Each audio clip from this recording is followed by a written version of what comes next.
1 semester of law school. 1 semester of criminal justice. 2 experts. I'm Kristin Caruso. I'm Brandy Pond. Let's go to court. On this episode, I'll be talking about a mysterious illness. How dare you? How fucking dare you? Boy, you just took a big steamy dump all over my mystery, didn't you? Just couldn't help yourself, could you? I couldn't. Everyone, Brandy's in an upset mood, so she's just taking it out on others. I'm having a rough day. I had a very offensive driver's license photo taken this morning, and I'm not over it. She won't even show me. It's so bad. Her close friend, who would never mock her at all or say she looks like a thumb. I'm guessing you look like a thumb because that's so much like a that's thumb. how you described it. I was too tall for the camera setup. It was a rude angle? It's just a very rude angle. It's so bad that when I showed it to my darling husband, who has never anything to say but the most complimentary things to me, he looked at it and all he responded with was, "Well, you look beautiful." Standing motioning to me in front of me.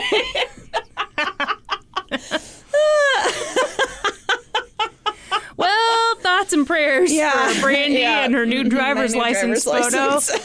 Sure hope that thing doesn't go down the gutter or anything on accident. Yeah, I think I might be losing that thing.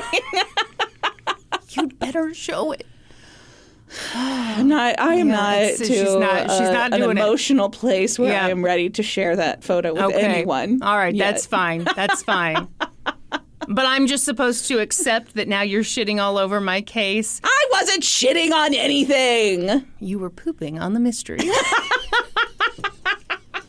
I'm sorry for mentioning fecal matter so many times in the show. We're 3 minutes deep, and I've said it. Dare I say, too many times? Too many times. And so I'm putting myself on a poop diet now. I'm not saying it for the rest of the episode. Poop diet.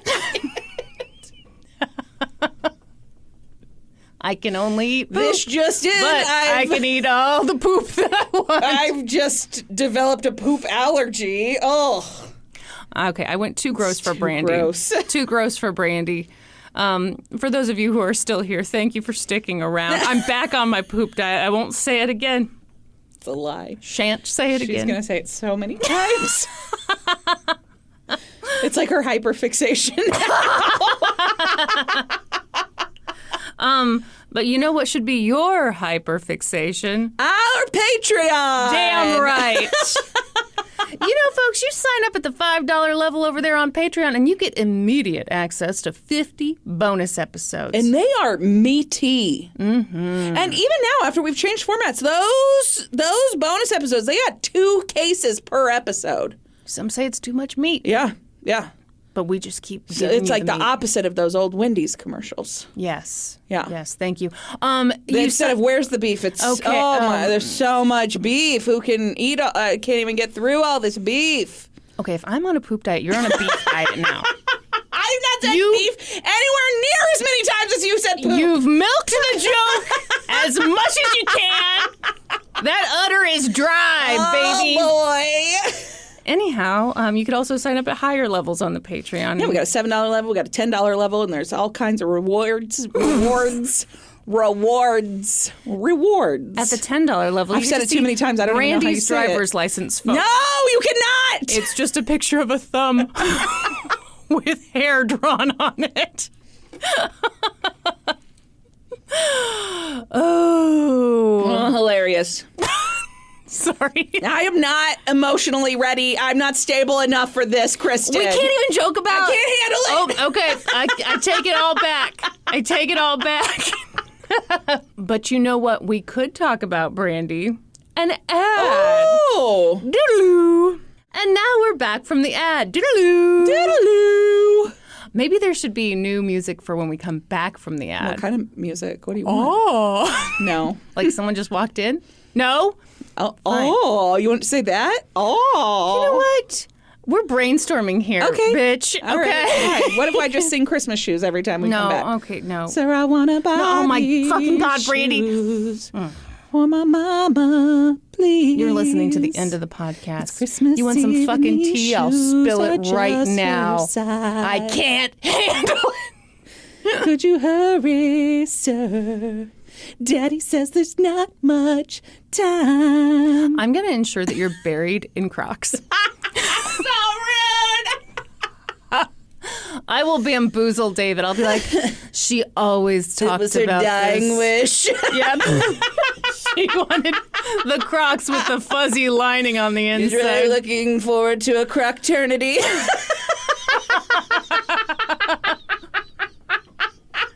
Also, fun fact, she wants to be buried partially nude and in bright colors. Yeah, see, you'll pay. Okay, What? you know, that is kind of the thing. Is that like when people do like, everybody dress in bright blue, her favorite color for the Yeah. funeral. Mine will be everybody dress in black. It would be funny if it was said in like a really unique way. Yeah. And as so many of us know, Brandy loved the color black. So just as a fun thing for her funeral, let's all wear black. I'm going to wear shorts. I dare you to fucking show up at my funeral in jorts. No, it would be a classy tuxedo short. Remember when those were a thing? Yes, I do. I'd look great. They were wearing suit jackets with shorts. Yeah. Yes. Why was that a thing? I don't know, but it'll be a thing. At my funeral. That's right. Okay, are you ready to hear? Wait, first of all, do you know anything about this case? I don't know shit about. You just put mysterious illness, which equals. Okay, but I called Dibby Dibs on a name. No, I didn't. Yeah, it was just a name. Good. I didn't know the name. Very good. No. Mm-hmm. Okay. Well, I'll do some shouty shouts. I'm sorry. We're in weird moods today. We did the Zoom call right before this. Yeah, so we're kind of hot. amped up from that. Yeah. Also, Brandy has tinsel in her hair. I do. So it's just a whole thing. We're just very How cool fancy. am I with my tinsel? Oh, my God. I actually love it. I don't know that I can exist without tinsel in my hair now. I think I'm going to have to keep putting this shit in there. Okay. I like it a lot. I'm ready for this new Brandy. I was thinking about putting like multiple pieces in next time. Well, you're just a wild woman, Yeah. aren't you? Mm-hmm. All right. With an angel's face. Woman, child, in a state of grace. She was 3 years old on her daddy's knee. He said, "You can be anything you want to be." She's a wild one. Running free. Da-na-na-na-na-na-na. What are the chances that anyone's still listening to this fucking episode? They're like, what the fuck is this? What? Not everyone is familiar with that 90s country song? And not just familiar. I like that you... See, I was waiting for you to run out of words you knew so that I could surprise you by jumping in. No, I know you all knew the words. And I do too. I do too. But I wanted to impress the pants off of you. Your pants remain on, locked and loaded. That's right. Okay, for this episode, sorry. This is not even funny, what I'm about to say. Okay. The laugh you just laughed would say otherwise. No, I was just going to tell you, I watched an episode of American Justice. And that's not funny. Hilarious. It's not funny. I'm not telling you the name of the episode because it gives shit away. Yeah, the last one was just called Kidnapped. I know. Does this one give it away too? Completely gives it away. Fucking Woman. Bill Curtis. Uncle. I don't know anything about this Yeah, case, no. so. No uncles were harmed. Okay, in the making of this episode. There was another show I watched, but the title of the show gives it away. The whole show? Then, like, Yes. you can't even tell me what show Can't it is? tell you. What's it called? Can't tell Okay. you a ding dong Okay, diddle. all right. Can you tell us what channel this show appears No, on? I'm not telling you shit. Just Okay. calm down. All right. Also, shout out to my. Did you say a ding dang diddle? I couldn't believe you didn't clock that. I did. I'm like a Dell laptop. It's like things are just processing for a while. It took me a minute to register it, and then I had to stop. That came out of my mouth, and as it came out, I was like, no.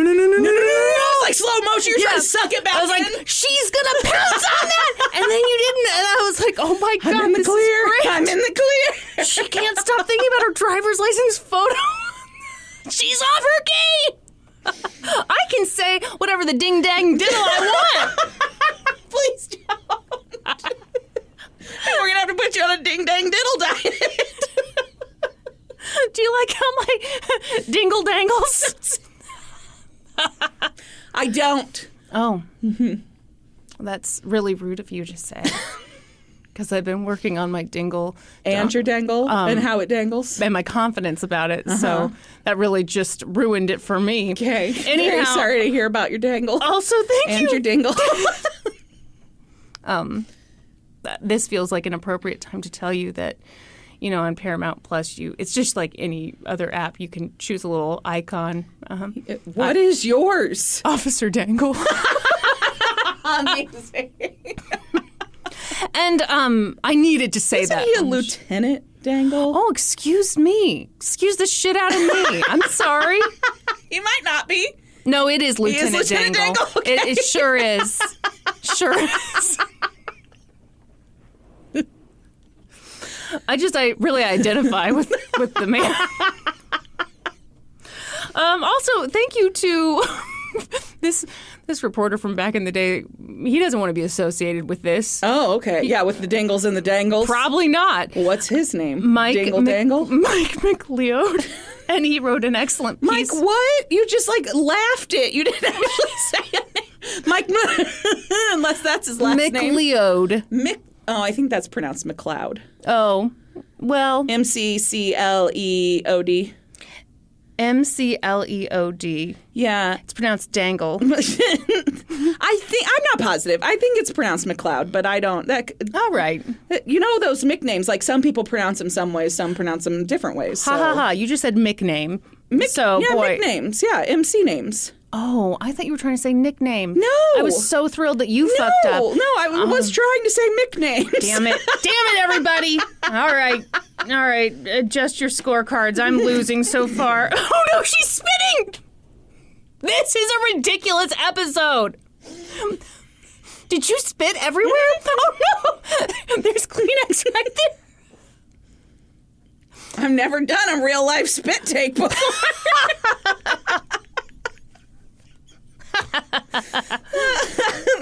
I guess I'm just so hilarious. Anyway, he wrote that for the Orlando Sentinel back in the day. Very good piece. Got it. All right. Brendy, are you ready for some romance? Yeah. Well, that's too bad because this story doesn't have it. Me? I can't help it. She's doing very aggressive titty popping right now. Now all the listeners are jealous. Mm-hmm. And turned on. Well, you know, when you're blessed, you know?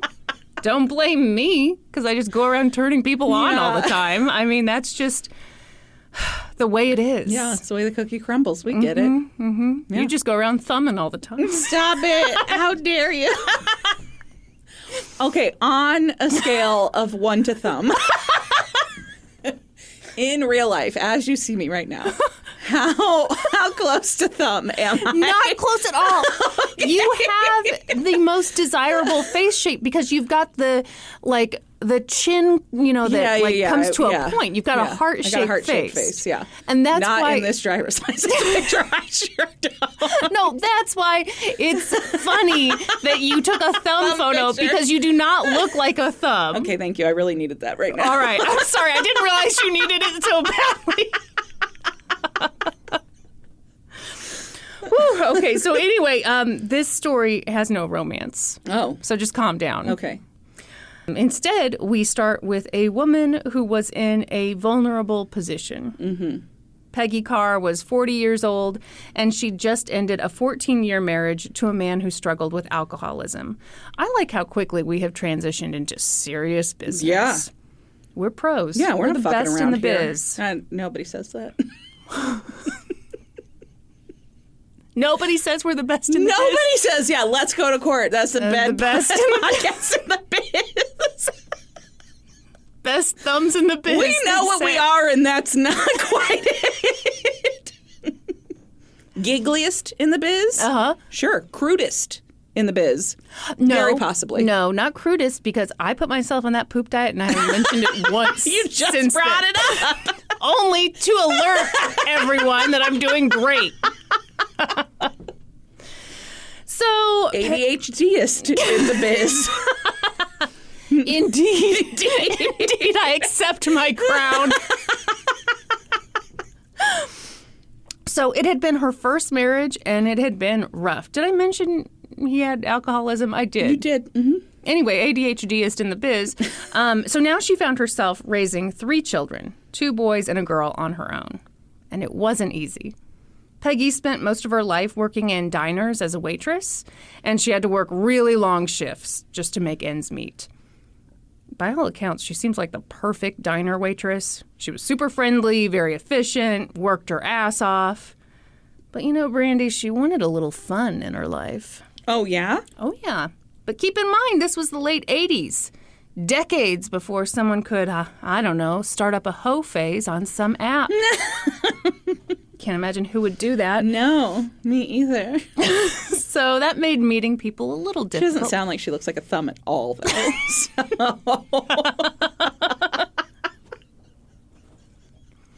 Are you getting to a point where you can laugh about it? Is it Maybe. slowly happening? Slowly. Tides are turning ever so slightly. You know what would have been the worst thing David could have said to you? Mm-hmm. What? That's a really good picture of you. That would be the worst thing he could have said. Right? Mm-hmm. Oh my gosh, you're right.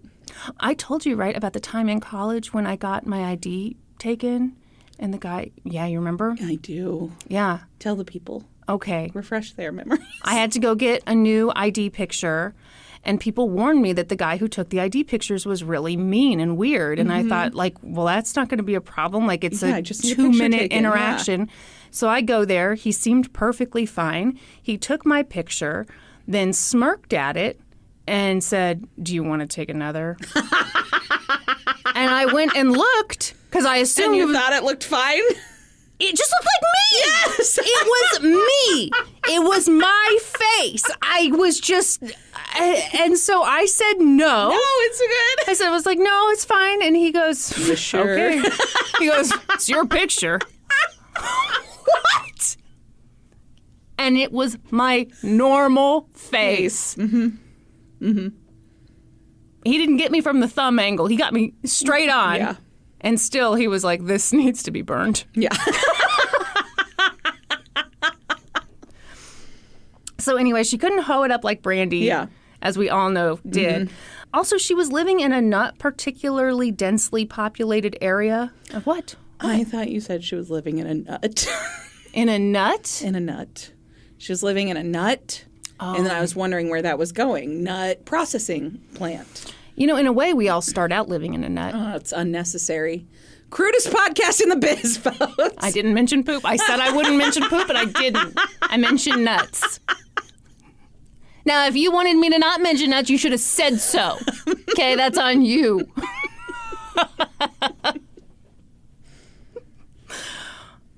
Man.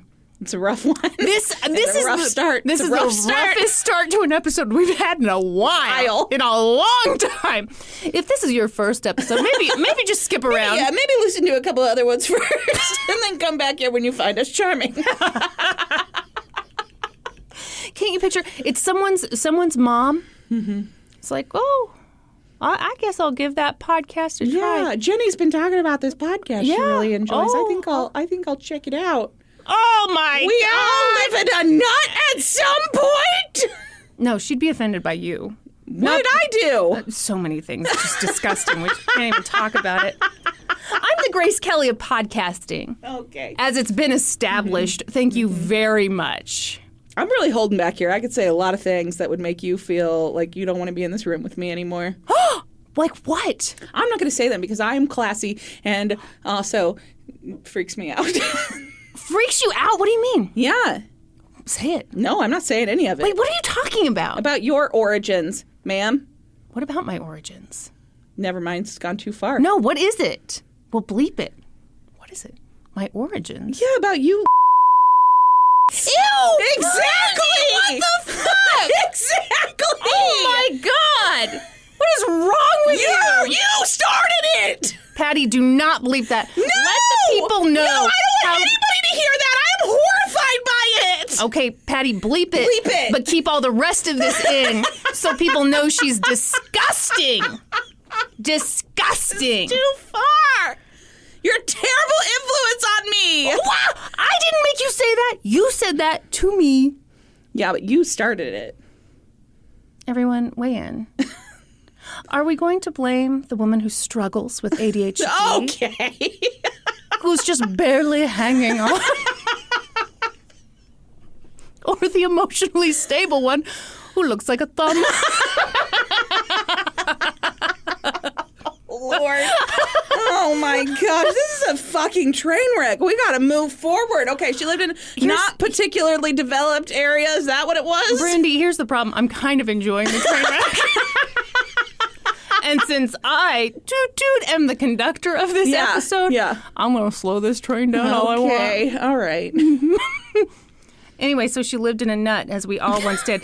But also, she lived at this moment in a not particularly densely populated area of Central Florida. Boy, I worded that weirdly, didn't I? It's a bit clumsy, but that's okay. We get a nut it. cluster. She lives in a rural area. Is that what? Yeah, all that to avoid saying rural. That was a long way to go, wasn't it? Yeah. Sure was. Whoo. Yeah, why say one word when you can say 12? Not particularly dense. Yeah, so many adverbs. Let's all take a moment. The fact that she lived in a not particularly densely populated area of Central Florida also didn't help either. That is a sentence that I have in this script. Aspiring novelist, everybody. You're gonna love what I've got to say. Peggy was attractive. The word count on it's amazing. The reviews will be like, so many words, and yet she said so little. Peggy was attractive, and pretty soon one of her regular customers caught her eye. Ooh. His name was Peggy Carr. Parealyn, but everyone called him Pie. Thank God. Okay, spell it for me again. I got to see this visually. I guarantee it won't help. Okay. Because I've been staring at this for days. Okay. Parealyn. Literally none of the shows even attempted to say this man's name. Yeah, everyone's just calling him Pie. Okay, my computer automatically wants to capitalize it though, so feels important. Interesting. All right. I have no idea how to pronounce that. We're calling him Pie because that's what he goes by. Like as in the food or as in the symbol? Well, it's spelled Pye. Oh, okay. So neither. But he is edible, so you tell me. Oh, gosh, I didn't mean for that to be gross. I really didn't mean for that to be gross. I meant that to be a pie joke. Oh, okay. Okay. Not a nut joke. I stopped myself because I was trying to be classy about it.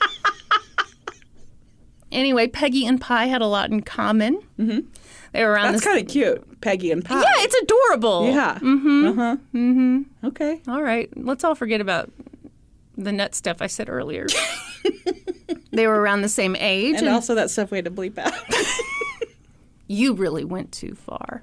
Man. I told you it was too far. I warned you that it was too far, curious. and I wasn't saying it. You can't do that to me. I'm too curious. Okay. You can't be like, hey, I know something, but you're probably not going to want to hear it. Do you want to hear it? I want to hear it. Mm-hmm. But it turns out you didn't want to hear it. No, it turns out I absolutely did not want to hear it, and I think maybe you should lose your talking privileges for a while. Anyway. They were both recently divorced from their first spouses, and they both had kids at home. Pye worked as a foreman at a phosphate mine right by the diner. So after his shifts, he'd sometimes stop by the diner, get seated in Peggy's section, and then they'd do some flirting. Oh, and would he be like, how about a nice slice of pie for your old boy Pye here? And she'd be like, What flavor, big boy? see, I was trying to make you uncomfortable. I've noticed you get really uncomfortable when I do the flirty voice. Yeah, this time I'm willing to buy into it with you. I don't know. I'm in a mood today. Oh. Yeah. Oh, boy. Yeah. Okay. She's wild today, folks. She's a wild one with an angel's face. No, we can't go there. We've already done it. I'm trying to reclaim some of my confidence today that was crushed by my... For real? Yes. Brandy, you're so pretty. Thank you. You really are so pretty. Really, this driver's license would have had a horrible impact on me today. I'm really sorry. No. Thank you. You're very, very pretty, and Thank you. sometimes bad photos happen, and they fucking suck. Yes. And sometimes they're Sometimes damn you near carry it poor. around in your pocket for 6 years. It'd be a shame if something happened to it, is all I'm saying to you, and you had to go back and get a new, less do a little horrible take picture two ticket, electric yes. boogaloo. Yeah. Mm-hmm. Okay. I could do that. Yeah. Don't you worry, little lady. So they're doing some flirting. Ooh, what's this? And things got serious very quickly. Before long, Pye proposed, and Peggy, of course, said yes. And in the spring of 1988, Pye brought her to his church to meet the minister. The minister was a guy named Bob Grant, and Pye really considered him a friend. So Pye introduced Peggy to Bob, and Bob said something like, "Oh, since you're marrying Pye, are you going to be joining the church?" And Peggy kind of smiled at him and said, "Well, Reverend, that all depends on what you preach." Oh. Yeah. Oh, I love that. So Bob loved it too. He was like, she's funny and direct. That's just who she was. I think it also, isn't that like perfect diner waitress banter? Yes. Where, like, they can just... Absolutely. Yeah. Oh, the irony that you can't whip anything out. Yes. I'm trying to describe someone's quick wit, and I'm tongue-tied. So Pye and Peggy got married, and Peggy and her children went to live with Pye and his children. And oh my goodness, it was chaos. Yeah. Yeah. Pye. How many kids altogether? Too many kids. So many kids? That was rude of me to say. It wasn't. So it honestly depends on which source you're looking at. So Peggy had 2 sons, 1 daughter, and these are all like teenage, early 20 type. Yeah. I believe Pye had 2 children, but also had a 2-year-old grandchild. Turns out it was just one. Just the one. But a multifaceted grandchild. Sure. So sometimes Absolutely. we pluralize it. Yeah. So there's just a lot of people in this house. Mm-hmm. The house was in Alturas, Florida, which is a rural, unincorporated community in Central Florida. Look, I used the word there. Why couldn't I earlier? Because I'd come up with the perfect sentence. It's basically one gigantic orange grove. Oh. They said it even just smells like oranges all the time. Can Which you that imagine? sounds fantastic. It sounds wonderful. Yeah. Sometimes it smells like a sewer in Kansas City. So it's this giant orange grove with a few houses sprinkled in there. Yeah. And the house now contained Pye and Peggy, plus their children, who were in their teens and early 20s. And, I've already said all this shit. You made me jump so ahead. sorry. My goodness. The curiosity got the best of me. Mm-hmm. Curiosity killed the cat. Yeah. What a terrible... Yeah. You don't like that phrase? No. That is it an idiom? Is it a fable? Is it a catchphrase? Is it on a table? I'm very sorry. Wait, what's an idiom? Is it an idiom? I asked the table question because I was embarrassed that I didn't know what an idiom was. So my plan, if you must know, was to joke my way out of the situation. Out of the question about an idiom? And slowly back into the script that I'm currently reading. Oh, Brandy's looking up idiom. What you got there, Brandy? A group of words established by usage as having a meaning not deducible from those individual words. So it's not an idiom. No. No, raining cats and dogs is the example given here. One time. Don't I feel like an idiom? Wow. See, sometimes we're not crude. Sometimes we just come up with grade A jokes. That's like that one right there. That's right. It's comedy gold. Are we going to tell a dad joke or are we going to talk about and having to bleep it because we are disgusting? You never know on this podcast. You don't. And that's the magic. It is the magic. So they've got this house with all these people, and right off the bat, things were not great. It seemed like nobody got along with anybody. Peggy, What about Peggy and Pie? They got along, right? No. Not under No. these circumstances. No, everyone was Oh, arguing. shit. Okay, so it's like the opposite of the Brady Bunch. That's literally what her son Dwayne said. Shut up! Yeah, he said it was not the Brady Bunch. Oh my gosh! All right. But then in another episode of another TV show, he actually said they were like the Brady Bunch, which I think he Just meant like literally two families Yes. coming together to combine a big family. Yeah, Yeah. coming together, Together. as you were trying to say. Yeah, so they're not getting along. And Peggy and Pie hadn't been married long at all when Peggy either discovered or just strongly suspected that he was cheating on her. She doesn't approve. Fucking Pie over Fucking here. Pie. I hope he's not literally fucking pies. Well, I mean, if I'd your rather him husband's be gonna fucking cheat on pies you, than yeah, women. sure. Unless the pie was really beautiful. I think you were going to say really delicious, which is why it's funnier that you said beautiful. Yeah, like somehow the pie is more successful than you. Somehow it knows what an idiom is. And you're like, I can't compete with this fucking pie. Pie. Yeah. I'm a So pie pies- shell of a woman. Pies. Anyway. All right, Pie's cheating. Yeah, we're pretty sure. He's a cheating pie man. Mm-hmm. I don't know where I'm going. Let's just move on. Move on, Kristin. Save me from myself. I want to just let it linger. You had to. You had to. Did you have to let it linger? So, Peggy's pissed off. She took her kids and they went to stay at a hotel. Mm-hmm. But Pie showed up at the hotel, begged her to come back. And she did. But their relationship was never the same. Peggy was no longer smitten with Pie. Right. They lost that new pie sheen that you sometimes get on a buttery, crispy crust. Yeah. I'm very sorry. I will stop. Okay. Or will I? She didn't trust him. In fact, when he took out a large life insurance policy on her, Peggy got really nervous. Yeah. Yeah, as you would. Yeah. She told her son Dwayne a couple times that she was scared. Mm-hmm. And then something legitimately terrifying happened.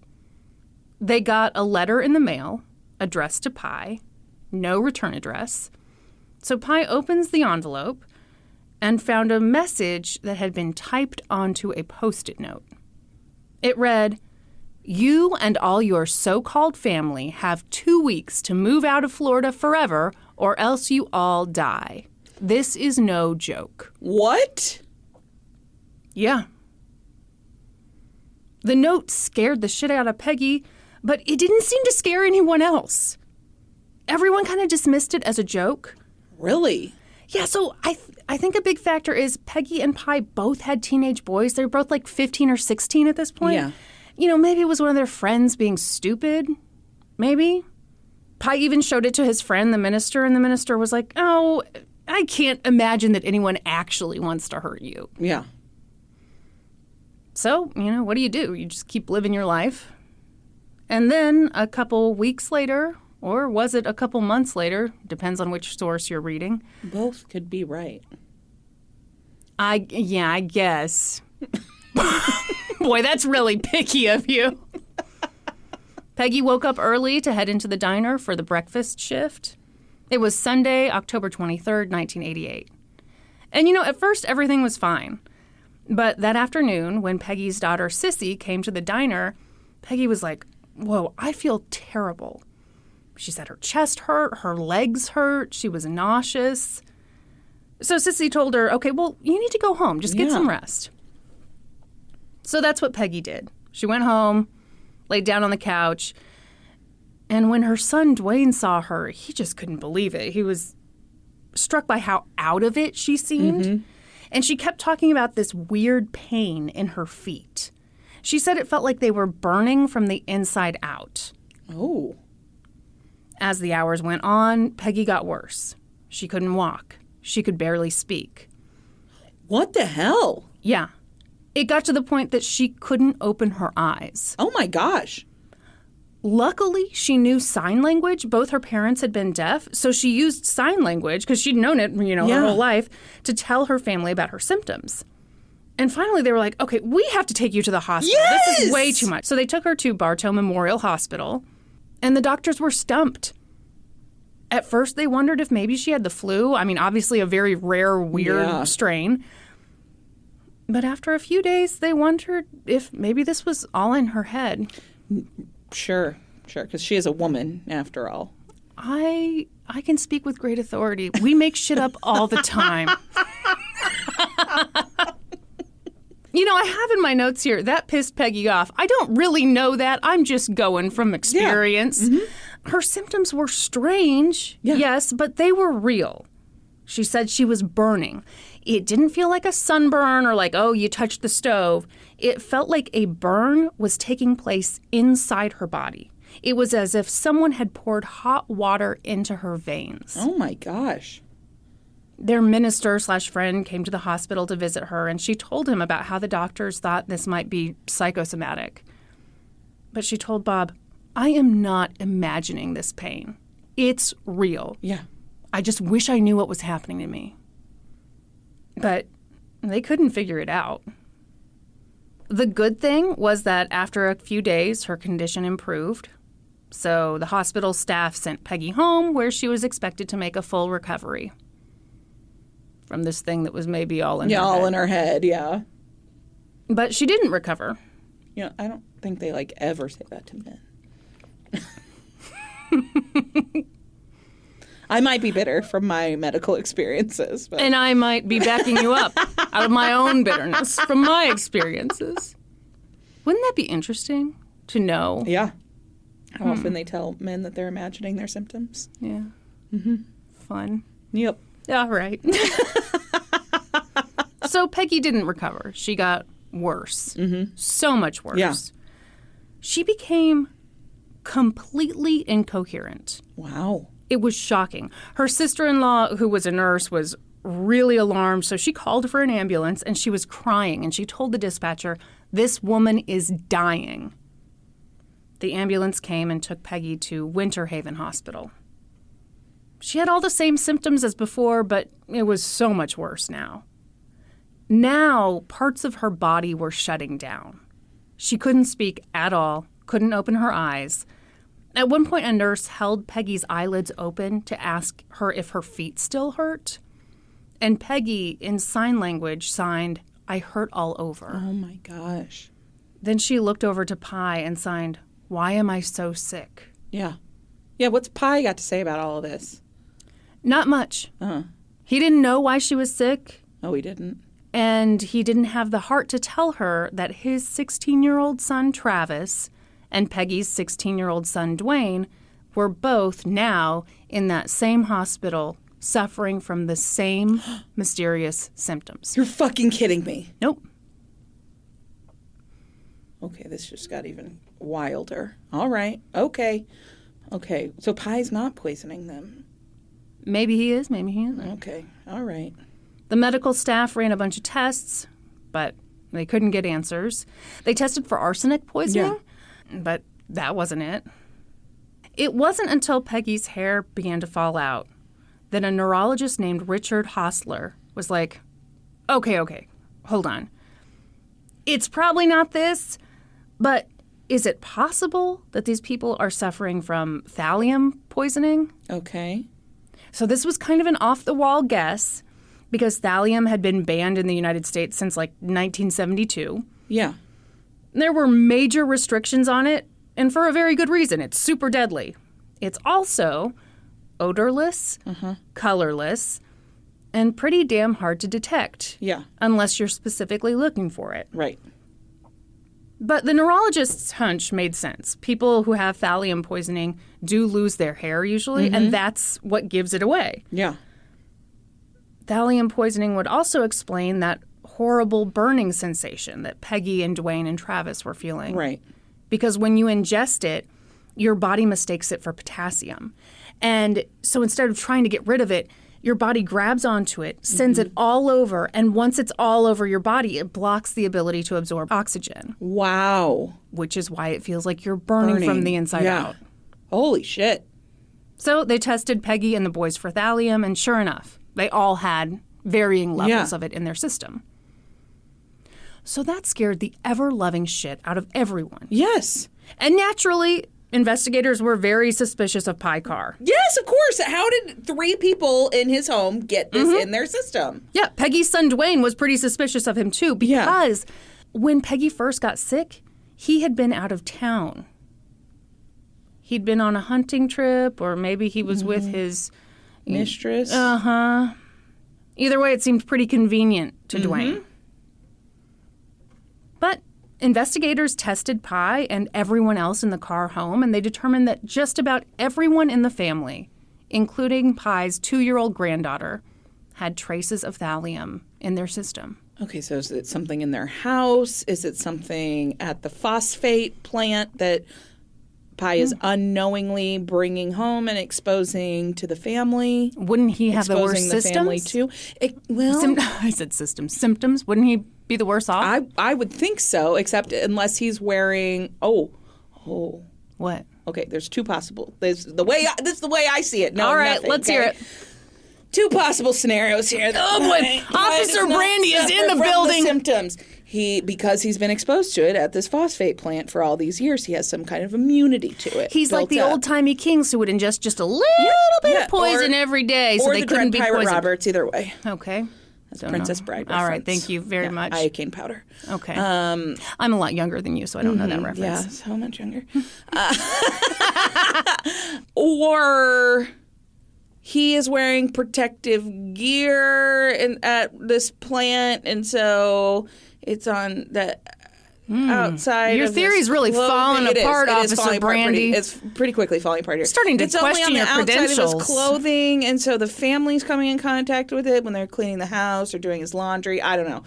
I don't like this theory. Okay, I like he's built up an immunity to it because he's been exposed to it for so long. Aren't you the one who brought up nuts earlier? You don't seem like a very professional. You. Oh, that was you. You're just the one who took it way too far. I warned you. I was too curious. So this sent the investigation into overdrive. Immediately, everyone moved out of the house, and officials swarmed it. The local health department, the EPA, everybody swoops in. They tested damn near everything in this house. They went for the obvious stuff first. So this is, as I said, a not particularly densely populated area of Central Florida. Yes. Rural, as some people might say. So they were on well water. So they're like, okay, maybe it's the well water. It wasn't the well water. Okay. Tested a bunch of stuff. It wasn't until they looked under the kitchen sink that they found an 8-pack of Coke in glass bottles. 4 of the bottles were empty. They ran tests, and sure enough, the empty bottles contained traces of thallium. Where did this Coke come from? I didn't think to ask that. This is where the episode ends. And now that I think about it, I think you should have gone just a little bit further. I should have read the end of the article. I see the error of my ways now. Okay. Someone had poisoned the bottles of Coke, and they'd done an excellent job covering their tracks. Mm-hmm. Whoever did this had taken a tiny screwdriver and pried off the lids, laced the Coke with thallium, and then crimped the caps back on the bottles. They'd done it so gently and so precisely that their work could only be detected with a microscope. Wow. This was obviously horrible news, but it also made a lot of sense. Mm-hmm. After Peggy's first stay in the hospital, when the doctors had thought maybe she had the flu, A family member told her she needed to drink lots of fluids. I mean, that's what they always tell you in these situations. So Peggy drank a bottle of Coke, which was kind of funny because Peggy didn't really like Coke. She was a Pepsi drinker. But whatever. Yeah. It's what they had in the house. Yeah. So she drank it. So did Dwayne. So did Travis. They were just trying to consume as many fluids as they could, and they'd unwittingly consumed literal poison. Yeah. Worth noting, this took place just a few years after the infamous and unsolved Tylenol poisoning cases in Chicago. Yeah. I talked about this on a bonus episode. Yep. Brandy didn't show up that day. I still it's haven't the June heard. 2020 bonus episode. Still haven't found out why she didn't show up to work that day. Having a baby. Sounds fake. Are you have sure it met wasn't her. all in your head? No, so that's a terrible, wild story. 7 people died as a result of the Tylenol poisoning, and a bunch of other people died because of copycat crimes. Because, what's cooler than that? Hey, let me do it too. So officials and investigators were super worried that this was another copycat situation. Right. Maybe someone had gone to local grocery stores and poisoned a bunch of sodas, and now was just sitting back and waiting. Or maybe Pi did it because he had that big life insurance policy and he didn't think the kids would drink it. Brandy, I'll tell you one positive outcome of the Chicago Tylenol murders, and that was that seals. Well, yeah, so there are a lot of new consumer protections. No, please interrupt whenever you want. I'm so sorry. My I got God. excited. I was like, oh, I know this one. No, also, food and drug tampering became a federal crime. Oh, that is good. Okay. So that meant that as soon as the investigators figured out that the Cokes had been tampered with, the FBI came a-running. Got a call from the mayor, and then they came a-running. Do they have mayors in not particularly densely populated areas of Central Florida? They must, because the FBI got involved. The FBI got involved, so. Pretty quickly, they decided that what had been done to these Coke bottles couldn't have been done on a large scale. I don't know how they decided that, but boy, they seemed confident, so that's good. This had to be a targeted attack on the Carr family. Okay. I'm calling them the Carr family, even though a lot of people had different last names. It's just for simplicity. Yeah. Peggy Carr was the most obvious suspect. That's why Brandy can't stop thinking about him. But since I can't stop thinking about a car that delivers you pie. Are they related? I don't know. What if? Oh my God, I just came up with the best business idea. You know what? It's when we're in these weird moods that I come up with my best business ideas. Okay, you got an ice cream truck? Yeah. Great. Only problem is wintertime, fall, kind of spring. It's too cold for the ice cream truck. What do? You turn it into the pie car. Yeah.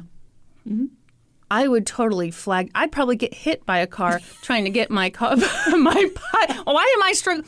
I'm calling it the pie car. Yeah, that's his name. Yeah, but we should call it the pie truck. This guy's name is Peggy Carr. Yeah, he's just the springboard for this idea. Okay. We don't need to be married to everything. God, you've got so much to learn about this business. Ice cream truck, pie truck. Car. No, pie truck. You've got to have... God! Okay, who wants in on this business idea? Obviously, it can't be Brandy. She doesn't get it. And if you want in on my pie car business, reach out.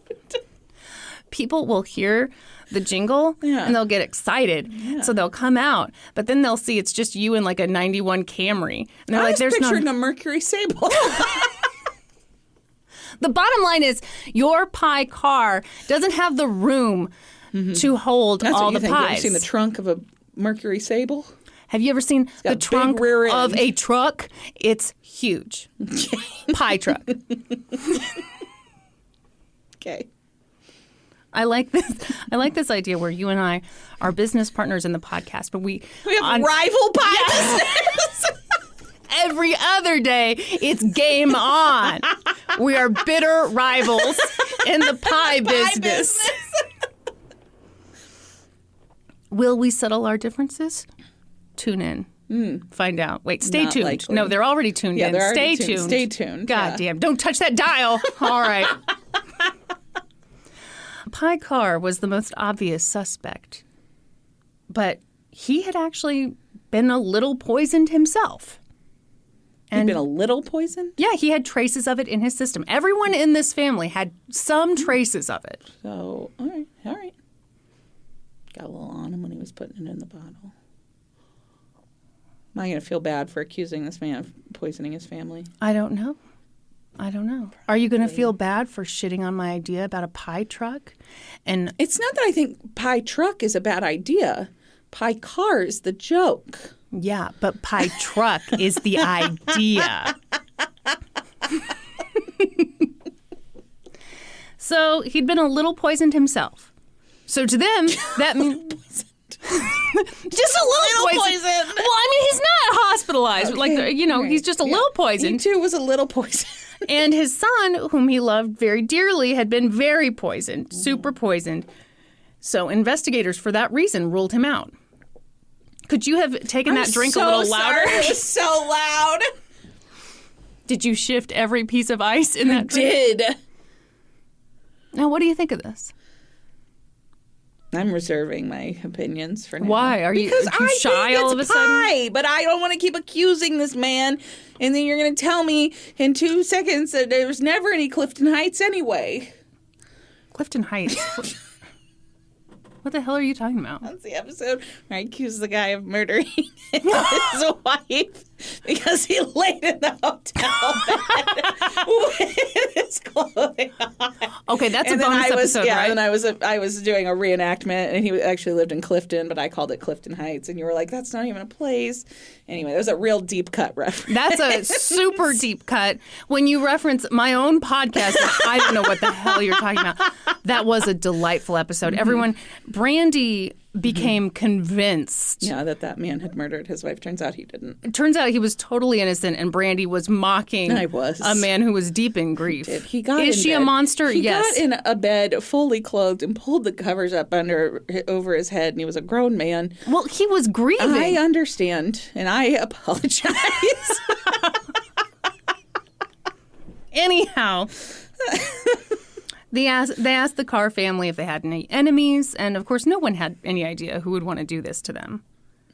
But, Pye did show them that threatening Post-it note, and investigators were struck by that note. Wait, it was a Post-it note? Yeah, I told you it was a Post-it. I thought it was a letter. Well, it came in an envelope, but it was typed on a Post-it. It was typed. Totally missed this the first time. You apparently. Were very distracted. It was typed on a Post-it? Yes. Yes. I'm so sorry for not giving that the attention that it deserved. You were distracted by the nuts. I can tell you that right now.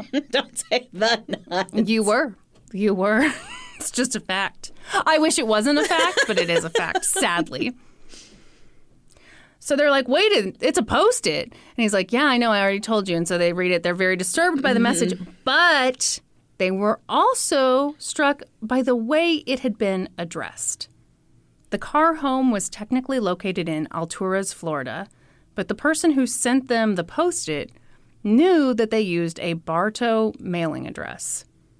It was kind of a weird thing. Yeah. Because they lived in Alturas, but their mailing address was Bartow because their home happened to be on that post office route. Brandy's nodding along. She gets it. She knows. I do, because I used to live in one town, but if you addressed mail to me in a different town, it still came because of the zip code situation. It was very confusing for all of us. Yeah. I'm so glad you moved. Yeah. Anyway. So that made investigators think that the person who sent the note had to be someone local. Yeah. Super local. And they were pretty sure that the person who poisoned the Cokes was super local because no one in the family was certain how the Coke got into their house. That was my question. Where'd the Coke fucking come from? Are you mad at me about it? No! Here's the thing. The Carrs never locked their back door.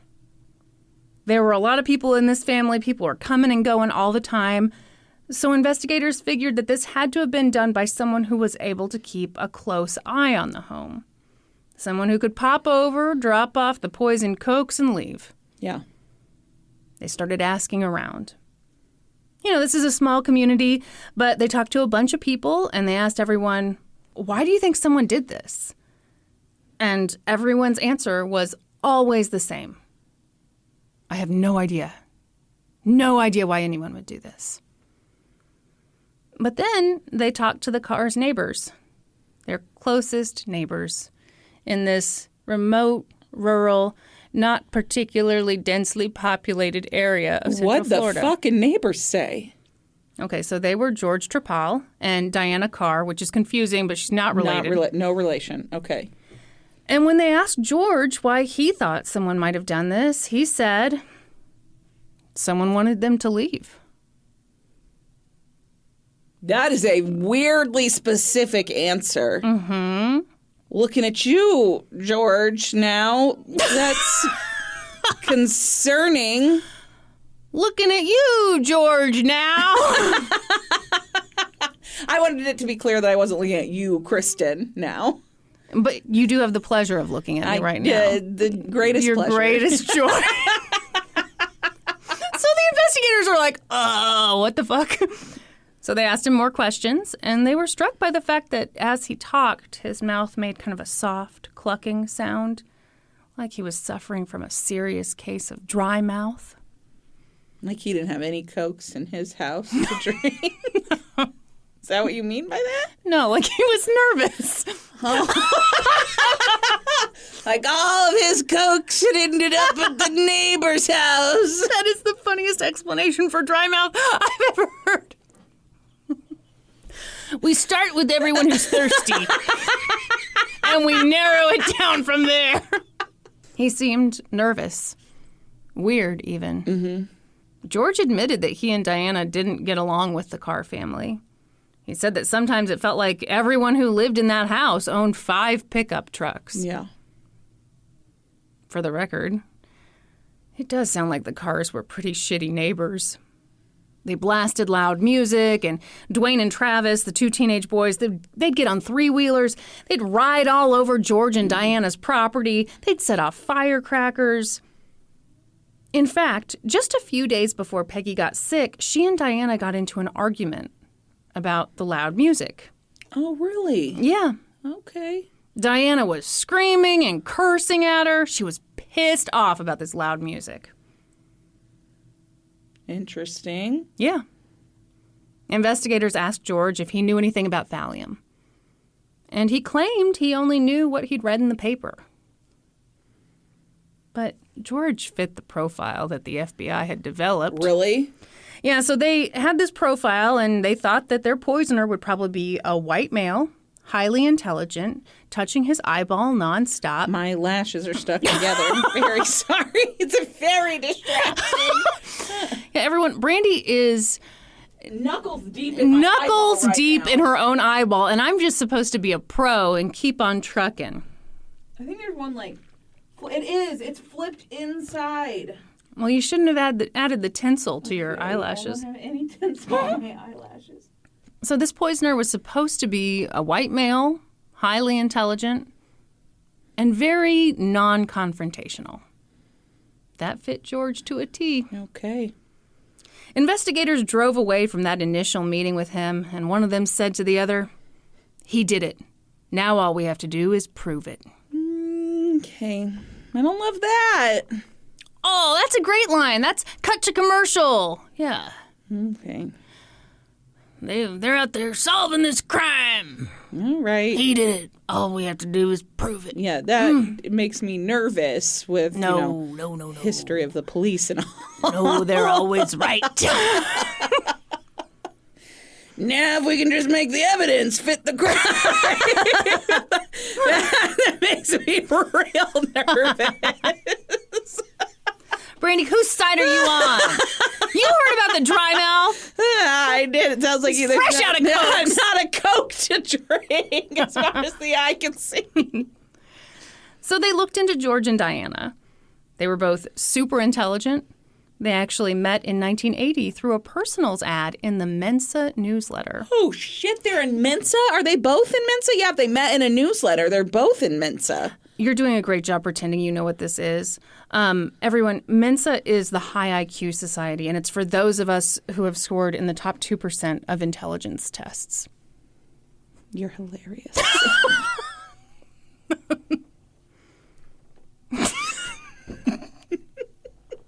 Everyone, you are so missing out on the fact that we don't have video cameras in here.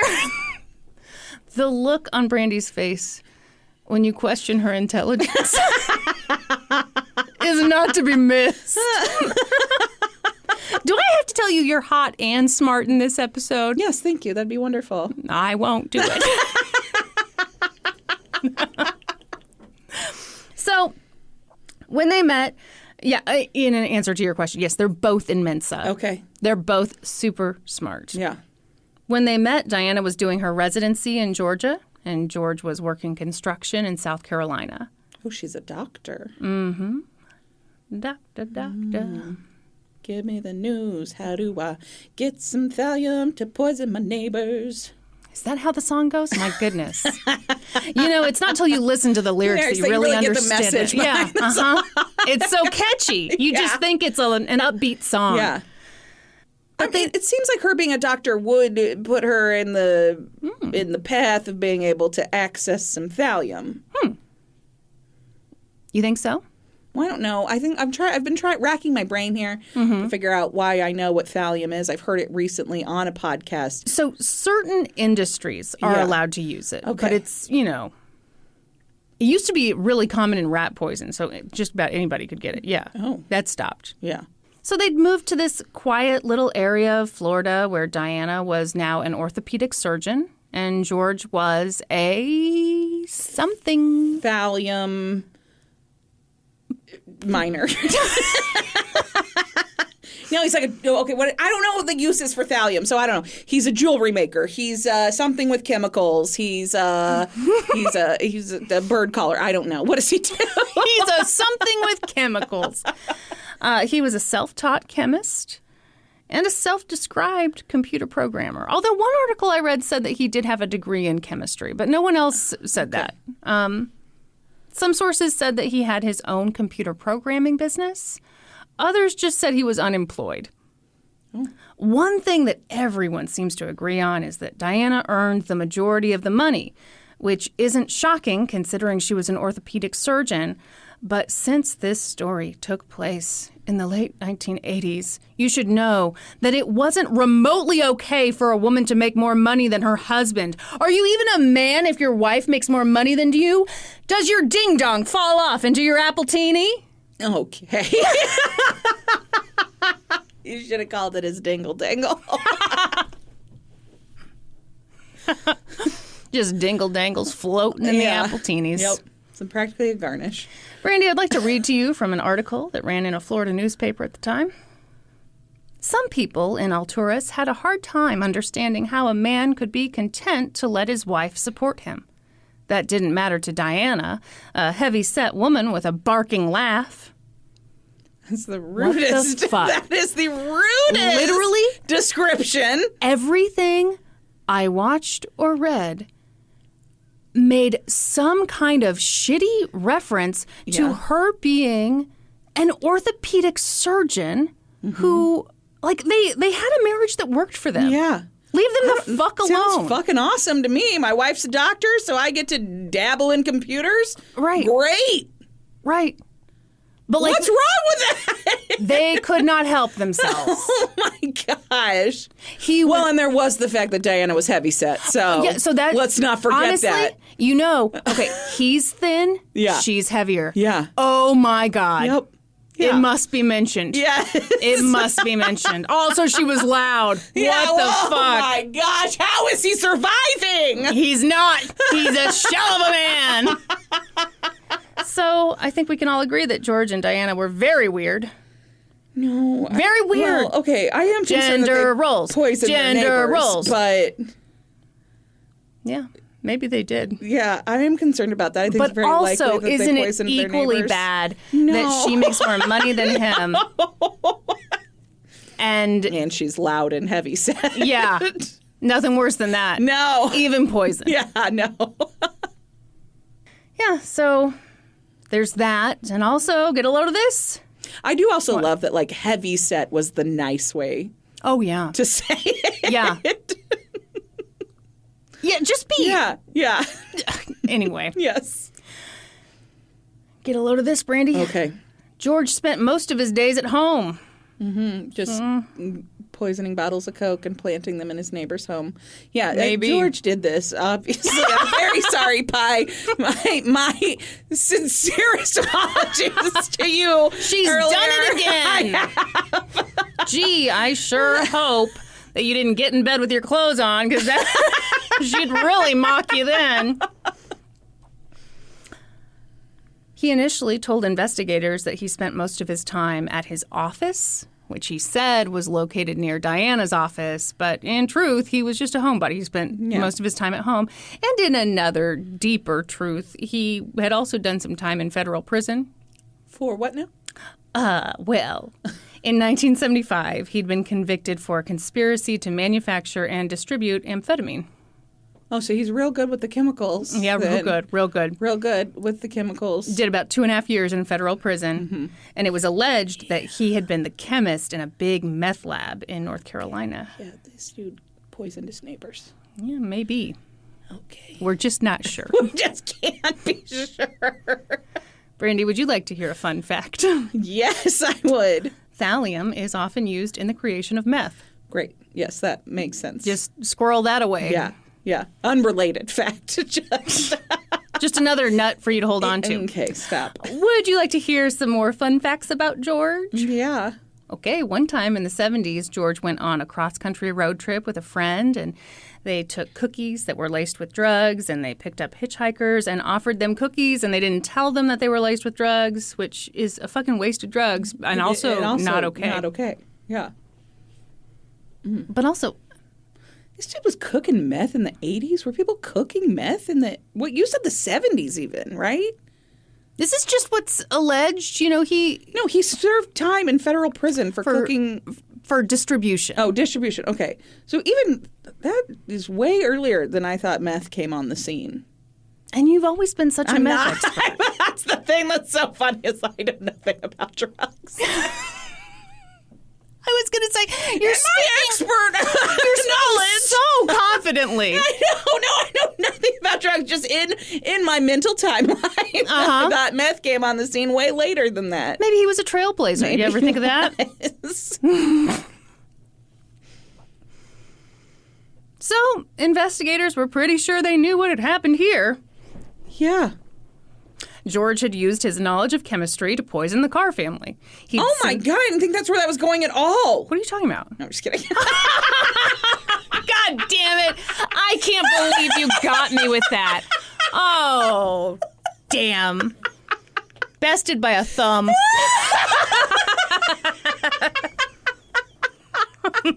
Fuck. I am humiliated. My God. Yeah, so, okay, breaking news. George had used his knowledge of chemistry to poison the Carr family. Everyone's shocked. Yeah, everybody get over it. It's breaking news. He sent them the Post-it note, and they hadn't left, so he'd probably watched their home, waited for a time when he could go over, undetected, left the tainted bottles of Coke by their back door, knowing that someone would carry it inside and drink it. Yeah. It was a good theory. Yeah, it's a really good theory. Unfortunately, they had no proof. Right.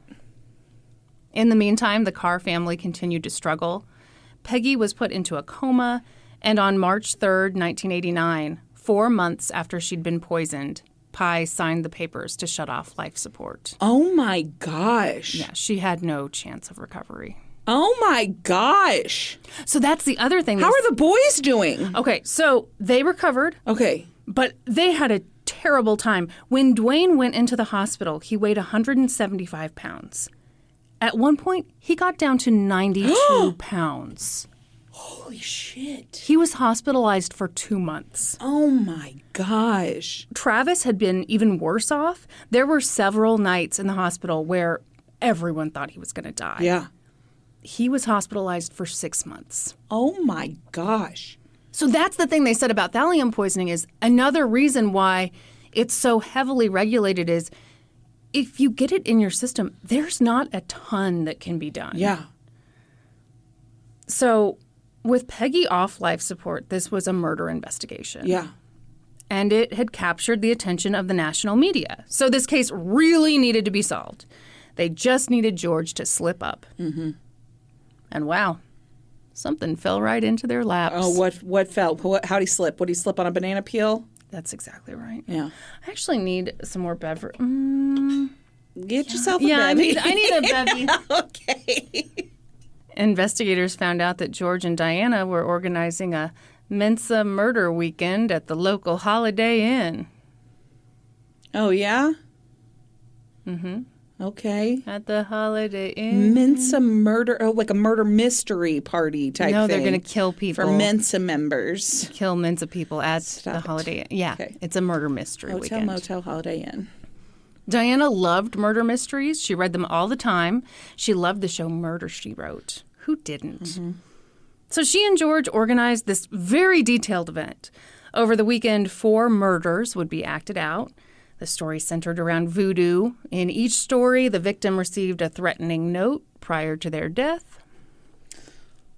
Interesting. Diana wrote the I don't scenarios. know if anybody remembers, but the Carr family received a letter which turned out to be a Post-it note. You know what I love about what you did just there? What? I feel like I'm watching any dumb TV show. You know how, like, every 12 seconds, they're like, it for you? now hold on here. If you remember. And investigators did remember. A lesser person might have forgotten. So Diana wrote these scenarios with George's help. The people who participated were assigned roles, and there were costumes, and it was oh so much fun. I mean, it does sound kind of fun. Yeah, it sounds awesome. It sounds like that Golden Girls episode. It sounds like that Saved by the Bell episode. Yes. I want to live both of them. Mm-hmm. Yeah. And also bang Zach Morris, but, you know. Don't make that face. You totally wanted to bang Zach Morris back in the day. I don't think that I wanted to bang him, but... What? Would you want to hold his hand? Yeah. Oh, yeah. okay. Yeah. All right. Uh-huh. Just a little snuggles. Okay. A few smooches. We're really... We started this episode with an R rating. Okay, and I now was like Brandy's 8 when I was into Zach Morris. I was not thinking of banging him. Okay, all right. I guess I was advanced with my thoughts of AC Slater. Ahead of the curve. I was in the Mensa of sexual thoughts. I actually wrote the newsletter. Okay. So George wrote a booklet. Wait, did I mention the costumes? Yeah, there were costumes. All right, there were costumes. So many costumes. George wrote a booklet for the event. It was titled Voodoo for Fun and Profit, a Mensa Murder Weekend Report. Ooh. Investigators found out about this event and they were like, holy shit, we have to get in there. Yeah, secretly, though. We have to look like Mensa people. Yeah. And we have to wear costumes and disguises. Mm-hmm. Yeah. Thing was, though, only Mensa members could attend. Oh, so they had to join Mensa before they could go. Well, I mean, no one on the local police force qualified. Qualified for Mensa. And they were sensitive Okay, about so it. here's what they have to do. Mm-hmm. They have to source Mensa members then and get them on their team. Evidently, it was much easier to get into this thing than you're thinking. Okay. I was in the same boat. I was like, how do we do this? How do we fake the test? How do, varsity blues? You just befriend a couple of lonely Mensa members. Mm-hmm. Yeah. No. Okay. No. They decided that Special Agent Susan Gorick would be the ideal person to go undercover. In real life, she was a married mother of 2, and she was really good at blending in. So she'd done some undercover work, and I tell you what, people underestimate... Undercover sex worker? Is that the previous I don't work she'd think done? so. Oh, it's just curious. I was just curious. No, I think... I guess I don't know. She could have been. No, I'm not saying she couldn't. My God. I heard she's super hot. I think you told me. And she looked like a thumb, actually. So No, so the thing they praised her for was like she's the type, she doesn't lose her cool. Yeah. She can just blend in. You don't really Yeah. notice her, and she's just picking up all the info. Okay, What? don't you think George is going to notice someone at his event that is... Well, no, they want her to befriend him. Like this is a... All right, okay. They just don't Why want don't I let someone... you just tell the story? Yeah, they just don't want someone to be loud and be like, I don't know what an idiom is. You know, they don't want to get in there and like say something obvious. I'm the one who didn't know what an idiom was. I didn't know what it was Oh, yeah, either. you didn't. But see, I'm okay with making fun of it. You know, the truth is I did know. I just didn't want you to feel... Right, you didn't want me to feel sad and less than. Yeah, I get it. So she showed up at the Holiday Inn with a fake name and a fake identity, ready to get all kinds of incriminating evidence against George Trepal. This is her luring in the incriminating evidence. You can't see me, folks, but I'm She looks gesturing. like a mime who has an endless rope. Susan was now Sherry Gwynn, and she was new in town. She just moved to Florida from Texas. She was timid, kind of shy. She was trying desperately to separate from her abusive husband. So she showed up at this event and met George right away, and he was friendly. He handed her the booklet he'd written for the event, and no shit, here's what part of the booklet said. Few voodooists believe they can be killed by psychic means, but not one doubts that he can be poisoned. When a death threat appears on the doorstep, prudent people throw out all their food and watch what they eat. Hardly anyone dies from magic. Most items on the doorstep are just a neighbor's way of saying, I don't like you. Move or else. What the fuck? Right? He could have just put in there, I poisoned the cars. Right. Hey, everybody, fun story. Guess what I poisoned did? my neighbors. Is this not the wildest thing? Yes! George, what are you doing? He's too proud. You think so? Yeah. Cocky. Too arrogant? Yeah. Is that What? not where this is going? I don't know, Brandy. I'm still caught up on the fact that his wife was the breadwinner. Nah, I can't get over it. None of us can. No. We, as a podcast community, are horrified. George and Sherry got to talking, and George mentioned that he and his wife were thinking of selling their house. They're maybe going to move. Yeah. Were they? Mm-hmm. And Sherry was like, what a coincidence. I'm in the market to buy a house. Maybe I should take a look. Mm-hmm. Also, what are your neighbors like? Do you like them? Ever tried to poison them? Yeah, she started Played it with super real casual questions. Hey, so I just heard about this thallium thing. What do you know about thallium? Have you ever put it in Coca-Cola and then crimped the bottle cap you got back a bottle on? cap crimper by chance? No, she was more subtle than that. Okay. They struck up a friendship, Brandy. Susan actually kind of liked George. He was pleasant to talk to. He was very smart. He seemed to know kind of everything about everything. He was a little arrogant, but not too bad. They talked on the phone a bunch, but infuriatingly, George never said anything incriminating. Yeah. In fact, he never even mentioned the poisoning. He just talked about his fucking cats and like how his day was going. So Sherry tried harder. She spent more time with him. Wait, her name is Sherry? A second ago it was Susan. No, her real name is Susan. Her fake name is Sherry. Don't you get it? She's undercover, Well, you Brandy. called her Susan 1 second ago. Well, And that was we're a just going different to call time. her either one. Okay. She's one and the same. Okay, Sharon and Susie, Susan. Wait, Susan and Sherry, Sherry and Susan. We got it. Yeah. Same person. Mm-hmm. Don't Just worry like that about 2-year-old grandchildren. Yes. So Sherry / Susan tried harder. They spent more time together. They went on picnics by Lake Martha. What? What the fuck? What are you, anti-picnic? No. I actually am anti-picnic. I don't want to go on a picnic. Bugs. Yeah, I don't. Yeah. But why I'm are you not making the face? Well, I'm not super interested in a picnic either. Also, I don't know. It seems a little flirty. Sure. Okay. Sure. All right. As you mentioned earlier, I'm uncomfortable with flirting. You are. But earlier you said that you were now kind of okay with it. Trying something new. Trying something new. It wasn't for me. Ditched it. All right. Yep. Goodbye. So, they'd go on these picnics and she'd offer him a variety of different sodas to choose from. And guess what he always chose? Coke. Mm-hmm. It's a Coke man. He's a Coke man. Mm-hmm. They went to the Salvador Dali Museum. Is that a thing? Yeah. In this part of Florida? I mean, maybe they had to travel a ways. I don't know. I want to go to it. I do too. That sounds awesome. All right, calm down. We'll go. Okay. First, we'll go on a picnic. I don't want to. I'll offer you a variety of sodas. Do you think there's I'll a gift flirt shop with you. at the Salvador Dali Museum? There better be. You know what would be a great money-making scheme for me?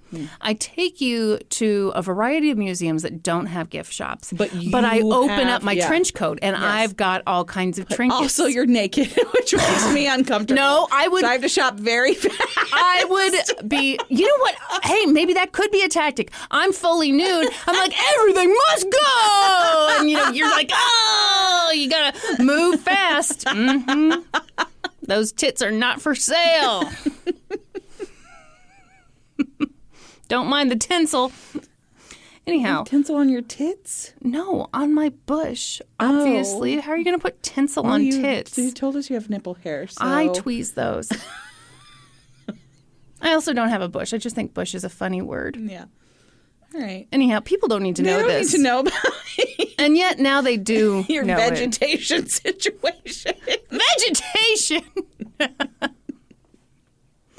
Listen, it was wisps around my nipples, not shrubbery. Okay, I won't have you. One strand to do the tie-on method. Tie-on method? Of tinsel, yeah. Oh. It doesn't stay very long, but I could do it. I need a few strands to do a bead. What if I wanted you to do that? Tinsel your bush? Yeah. Or your nips? Which my one? nips. My nips. I think I can handle your nips. If you're like, okay, I think this would be really funny if like I do this tinsel as a joke and then I don't tell Norm and then I like take my shirt off and then I've got like, I would do that. What if, let me just change it up a little. Okay. I'm not doing it as a joke. Oh, you just think it's going to look really good. I'm like, this is going to be hot as shit. Help me out. I'm less likely to help. You sure are. You sure are. I'm way less likely to help. You're down for the joke. I'm down for the joke, but not for be like, is it hot? I don't. Yeah, it's on me. So obviously it's going to be hot. What part of beads on my nipple hair? Most people are turned on just thinking about it. What part of tinsel tits doesn't sound hot to you? That's the problem. Hot new Discord name. Your hotness meter is broken. You don't even understand. Yep. That's hot anymore. Yep. Anyway, you had been worried about the flirty nature, but he was actually very gentle and fatherly with Sherry. Oh. Yeah, I think that's kind of sweet, right? Yeah, but he killed his neighbor and poisoned two 16-year-old boys. Yeah, it's complicated. Okay. He actually poisoned a lot of people because, like, it's the whole family had some. Yeah, they all have some amount. Okay. The man could talk for hours about, in my opinion, very boring shit. Yeah. One time they went on a walk through the woods and he stopped at a fern and told her its Latin name and why it was growing there and yada, yada, blah, blah. And Sherry passed out from boredom. And when she came to, he was still talking about the fern. I'm pretty sure. That might be a slight exaggeration. I'm just saying I wouldn't be very good at this. It gave me flashbacks to that time my mom wanted to tell me in detail about how deadhead your pansies. Good God. I have a succulent that I have to deadhead now. Now you're going to talk to me about this shit? Mm-hmm. Talk to my mom. Call Sherry. I got this very cool succulent at Target. But the bottom, like, it keeps growing. It's gotten a lot bigger since I purchased it. But as the new leaves grow out the top, the bottom leaves die and they just wilt, and then you touch them and they come right off. Sorry. And that's how I deadhead my succulent. By the way, are you burning It's warm in here. Should we turn on the fan or is it going to make a big to-do? Oh, your eyes are going to get all watery. It's fine. It's going to be great. It's fine. It's fine. It's going to be so good. Everyone, when Brandy says it's fine in a really high-pitched voice, it's not going to be fine. And my eyes are very sensitive to fans. I bet when you got that driver's license photo today, you told the lady, it's fine. Yeah, it's fine. No, she literally, she handed it to me folded up. She knew how bad this picture was. Why not just say, let's retake your picture real quick. Was it going to take 2 seconds? I know you can't do a million. There was no one else in line either. Yeah. No one wants to be shot from that angle. I'm telling you, that's how bad the picture is. The woman folded it up. Yeah. As she handed it to me. And she said, let's pretend this didn't happen. Did she like slide it across the table? Yes. That lady is bad. And she let me keep my old driver's license for the memories. Really? That's what she said. I think she meant more because I was like doing a name change. She doesn't know I didn't tell her my whole life story. But you brought all the documents in case she wanted your whole life story. I did. She didn't ask for any of them. And you had followed all the rules. I did. I followed every rule. I got so many documents already. She didn't look at any of them. I could be fucking anybody walking in there getting that driver's license. I'm going to get Kim Kardashian to walk in there and get my driver's license picture taken for me. Yeah. Because I'm such good friends with Kim K. Maybe that was part of her trick. Like, technically, yeah, you could be anybody. Mm-hmm. But with that picture, you're not going to try. Nobody.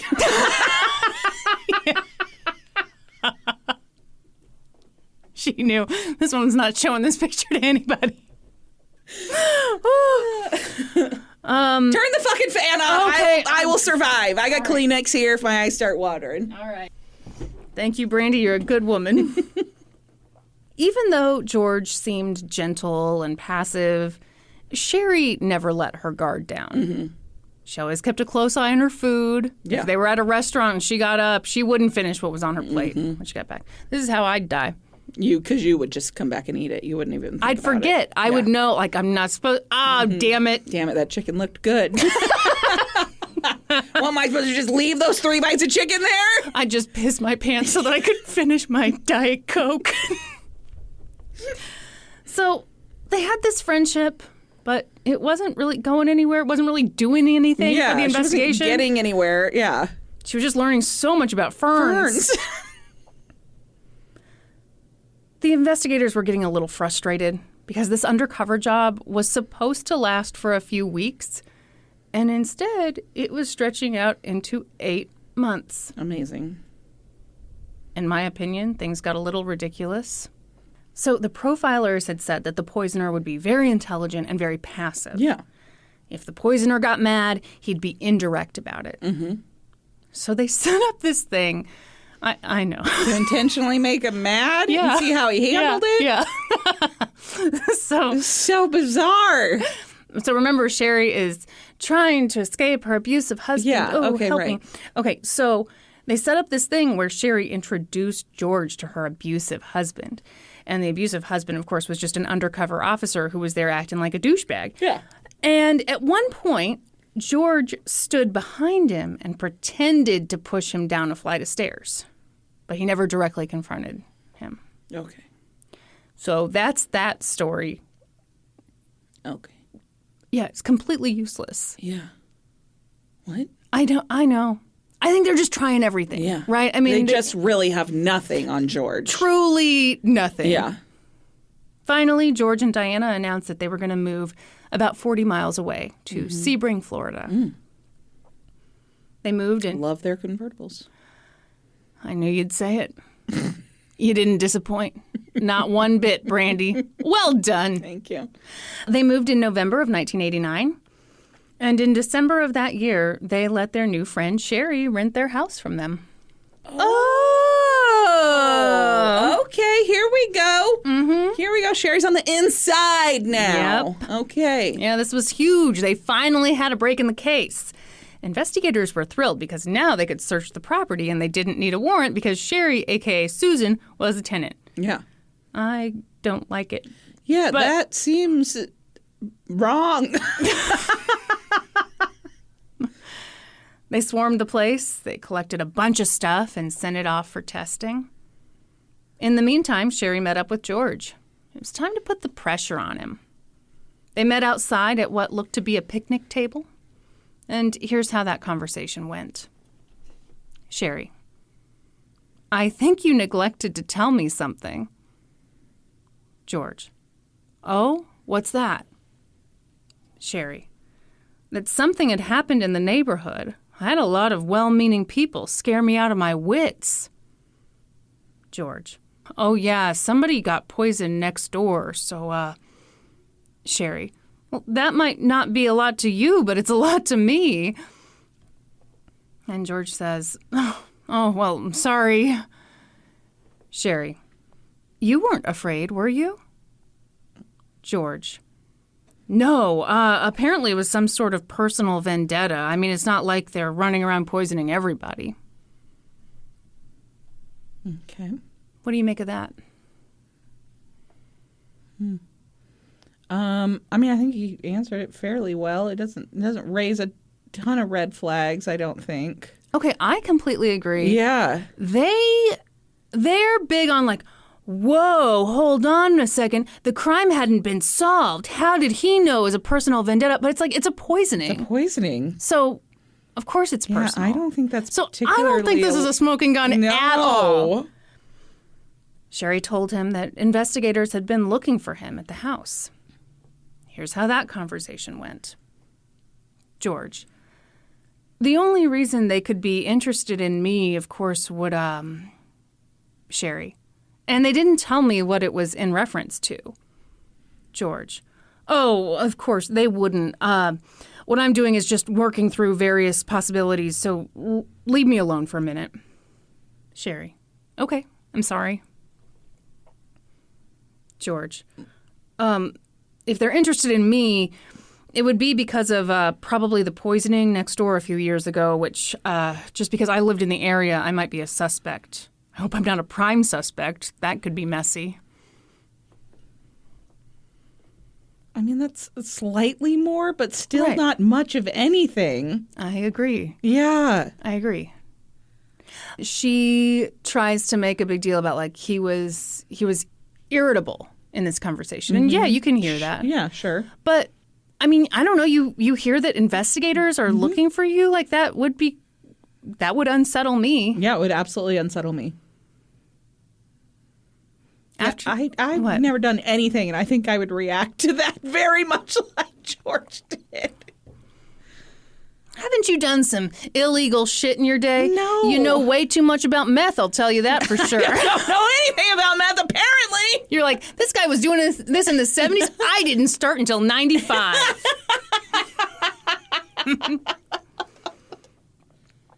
After that meeting, the test results came in on the items that investigators had taken from George's house. A bottle they'd found in a workbench in his garage contained small traces of thallium. Okay.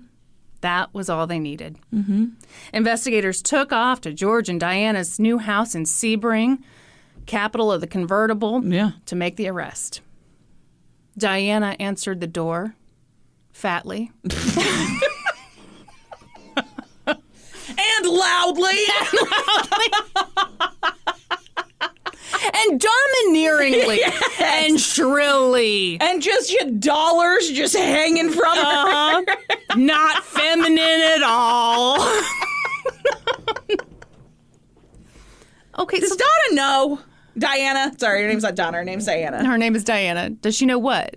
That George did this?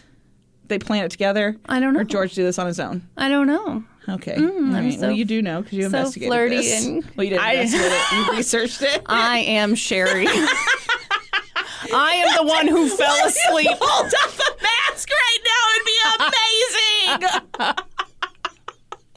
I fell asleep listening to the Fern conversation. Okay, so I think this is interesting. They show up to the door. Diana answers it. Mm-hmm. I assume this is in the morning. It seems like they always do these things in the morning to catch you off guard. They know you're home. And George was at the top of the stairs in nothing but a pair of blue bikini underwear. Really? Yeah. It's kind of embarrassing for him. Maybe he's comfortable in his bikini underwear. Maybe he That's looked fine. hot as hell. That's possible, too. The officers told George that he was under arrest, and he responded, okay, is it okay if I put some clothes on? And then he came back downstairs in a more formal pair of bikini underwear. You sit up. They mentioned this in a couple places. And I don't know. I'm kind of like, if you show up to someone's house really early in the morning, you might. Yeah. It feels to me You're going to find me in my most revealing sweatpants. Yeah, I mean, you're never catching Brandy naked. But I mean, like, it feels like they're mentioning this to embarrass him, and I just don't think this needs... Yeah. They even mention, like, we tell him he's under arrest, and he says, okay, is it okay if I put some clothes on? Like, that doesn't seem that weird to me. Right, no, I don't think it's weird that at all. priority one would be like, I don't want to be walked out of here in bikini underwear. Yeah. All right. Okay. Is that an 80s thing? I don't think a lot of dudes wear bikini underwear anymore. Or is my barometer on what dudes are wearing for undies just way off? Well, that can't be the case because you're always Googling what are dudes wearing for undies these days. I thought the majority of people were kind of doing a boxer brief situation. Yeah, so that's kind of where my I don't know that George. I don't know that George was like the most up on style. Mm-hmm. They described him as kind of an aging hippie look. Oh, okay, sure. I think that tracks. Mm-hmm. Yeah. Okay. All right. So he comes down in his tuxedo T-shirt and his bikini underwear. Got it. Investigators searched George and Diana's new home, and they found thallium. A lot of stuff. Uh-huh. But you know what? I think we should break for an ad before I tell you about it. Oh, okay. Doodaloo. And we're back from the ad. Okay, are you ready to hear about what they found in George and Diana's new home? Yes. Okay, they found a bunch of chemicals in different containers. Mm-hmm. They found a binder of photocopied pages from a book titled Poison Detection in Human Organs. Oh, boy. Okay, that's... You don't have that in your home? I don't. I'm also not a doctor. True. Yeah. True. The book contained a section on thallium, and George's fingerprints were all over the pages. Okay. That's pretty good. I think that's decent evidence. Yeah, sure. Yeah. Investigators also found a hidden room in the basement. Oh, yeah? What was in there? Nothing much. It was heavily insulated. Uh-huh. Very insulated. And all the windows had been covered. Uh-huh. Sealed, actually. Interesting. We got like a lab situation down there? I'd like to tell you more about the room before you decide that this is a lab. Okay. Personally, I don't think the sanitation standards are going to be up to snuff for a lab. In this room, there was a wooden table.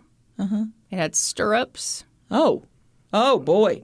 Oh, boy. Looked pretty homemade. You're going to get a splinter from this thing. I guarantee it. Does he have a sex dungeon? They found bondage items. He has a sex dungeon. Gags and whips. This was None of the stuff mentioned Diana being kinky. This was clearly a torture chamber. Oh, not a sex dungeon? It's obviously a torture chamber, and that's how it was presented to the media, and that's how the media treated it. I mean, that's a bit of a jump. We don't think that they're just into some bondage play, that there's just two consenting adults who are into BDSM? No, torture for sure. What makes them so sure? They're pretty sure. Super sure. How? Just got a feeling. Just got a feeling. All right. You know that feeling when you walk into a hidden room in a basement and you're like, this doesn't feel like a lab or like a BDSM sex dungeon. This is just total torture chamber. Okay. What? Well, that's such a different direction than what he's been accused of. Right. It kind of has nothing to do with... It very much has nothing to do with... Mm-hmm. Okay. Brandy, I don't like the look on your face right now. This guy is bad, horrible, he poisons, and he's obviously torturing a bunch of people. I think he might just be into bondage sex, and like if he has a consenting partner... Then who gives a shit? Yeah, exactly. I'm with you. Yeah. Yeah. I am concerned about the splinter situation. I am very concerned. But I would not jump to this being a torture chamber. Yeah. All right. Okay. Okay. On April 7th, 1990, George Trepal was charged with first-degree murder, 6 counts of attempted first-degree murder, 7 counts of poisoning food or water, and 1 count of tampering with a consumer product. Mm-hmm. The prosecution sought the death penalty. Whoa! Well, look at all he did. Not to mention the torture chamber. Okay, no, the torture chamber is a sex dungeon and has nothing to do with the case. Okay. Uh-oh, Brandy's on a journey. Brandy's on a big journey here, folks. Boy, okay, here's what's happening? where I'm at right now. Okay. You were so sure. George poisoned these people. I'm fairly certain. All right. I'm fairly certain he poisoned the Carr family. Okay. They don't have a lot of evidence against him. Did you hear about the blue bikini underwear? I did. I heard about that and the fat wife and how she makes all the money. Heard all the stuff. Yeah. I heard it all. Yeah, I'm pretty convinced that George is the one who did this. Don't love the evidence they have. There's not a lot. And I'm seeking the death penalty? Right. Right. Oh, boy. I've got some concerns. And also, somehow lumping the sex dungeon into this is very concerning. Yeah. It's really alarming to me that this could get out in the media. Yeah. I think it just is it's so unfair. Yeah. George's friends were stunned. They said he was a peaceful man. He was a Buddhist. They'd seen him take bugs out of the house rather than squish them. He couldn't have done this. And the torture chamber, they were like, have you heard of S&M? Welcome to the 90s, bitches. Yeah, That's what they said. For the record, even Peggy's son, Dwayne, was surprised. He didn't think George was capable of killing his mother. He said, he might be a little weird, he might be a little nerdy, but he's not a killer. George hired a father-son defense team, which I think we can all agree is very cute. And they took a real issue with this idea that George had been weird when investigators first spoke to him. Not making eye contact, having dry mouth, being a little fidgety. That was just George. Yeah. That was how he was all the time. And you'd know that if you had more than one conversation with him. The evidence against George was all circumstantial. Brandy, are you okay? It seems like you're suffering from some dry mouth yourself. And my mouth is a little dry, actually. Thank you for asking. Are you all out of Cokes? I don't have a single Coke. Uh-oh. The truth was, George's attorneys were worried about how a jury would perceive him. He was a little odd. And maybe the jury would hear about this guy who was super smart and only hung out with other super smart people and instantly dislike him. So they had that to deal with. And they also had the issue of agreeing on a defense strategy. Yeah, what is the strategy here? Okay. George's defense team really wanted to point out at trial that basically all the prosecution's evidence against George could just as easily be applied to Diana. Absolutely. She was a doctor. Yeah. She had degrees in chemistry. She'd gotten into a shouting match with the Carrs a few days before Peggy fell ill. Yes. She was just as good a suspect. Yeah. But George was adamant. He did not want his defense team to disparage his wife. Well, all right. He wanted to keep her out of this. So the lawyers reluctantly agreed. Meanwhile, Diana defended her husband to the media. She pointed out that the only physical evidence that they had against him was that thallium bottle, but it had been found in their unlocked garage. It had been found 4 months after they'd moved out. She said they didn't find any fingerprints on it. Anybody could have put it there. It could have been planted there, absolutely. Yeah. Oh, no. She was like, I don't think that garage has been locked in 20 years. Remember that thing I said earlier about making the evidence fit the crime? I don't. Refresh my memory. Concerning. Okay. Well, you heard about all that incriminating stuff, right?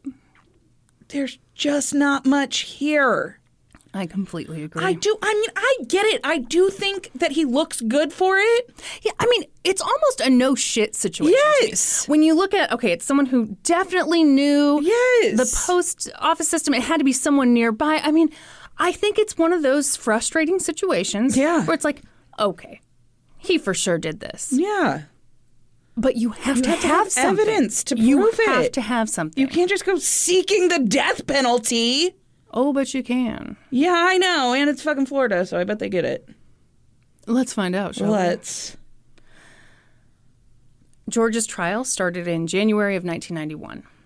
In his opening statement, prosecutor John Aguera told the jury that they were going to hear the story of a brilliant man who was so arrogant that he thought he could get away with poisoning people. Yes, this was a circumstantial case, but the jury needed to use their common sense to determine that George Trepal was responsible for this crime. The defense argued that George's crime was just being eccentric. Mm-hmm. There wasn't much actual evidence here. The bottle with the thallium traces didn't prove anything. Someone else could have put it there. You couldn't even prove that it had been used to poison those Cokes. Right. The defense pointed to Peggy Carr as a suspect who'd been too quickly glossed over. They said that Brandy spent a lot of time on him. Brandy spent plenty of time on him. They said Also, that I hate that I just referred to myself in the third person. it can't be cut. Can't be edited out. They said that the investigators on this case had unfairly zeroed in on George, and they'd put so much manpower into this case and into George specifically as a suspect that they'd made it fit. That's the noise that when you put too much manpower. manpower. I think this is totally true. It is true. They did undercover 8 shit months for of undercover, and then they had the agent move into the house? Yeah. I mean, move into... Did she really move in there, or was that all a ruse? She went too deep. Boy, oh my gosh. All right. Yeah, I don't... The prosecution had a lot to present. They showed the jury the bottle from the garage.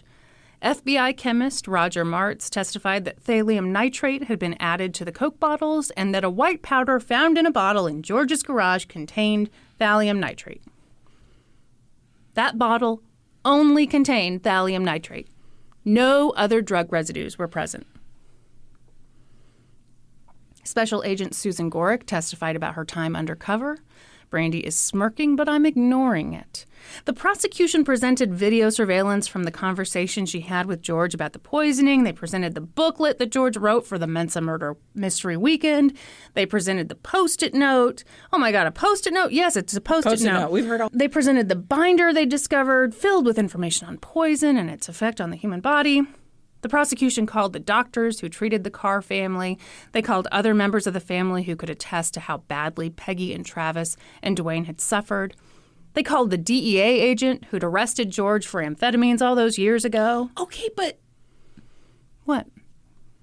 Isn't that another excuse for him having the thallium? He's previously been arrested and well, I guess he was just... He wasn't cooking then. He was... I don't think you're necessarily allowed to just have this hanging around. Well, no, of course you're not. Right. But no, I'm not saying it's legal that he had it. Okay, I'm saying that's a defense angle that could be like... Yeah, he's cooking meth. He's cooking meth. He cooked He's meth. not murdering people. He's Cooking cooking meth. Or he was previously, and he didn't realize that was left in a drawer in a garage. But I actually think that, there's not even any proof that ever actually was there when we lived there is a better argument. So, sure. Yeah. That DEA agent said that thallium nitrate can be used in the production of meth. They called in a guy named David Warren, who'd been George's partner in the meth production, and he testified that George had been their chemist. Witnesses talked about animosity between the Carrs and the Trepals.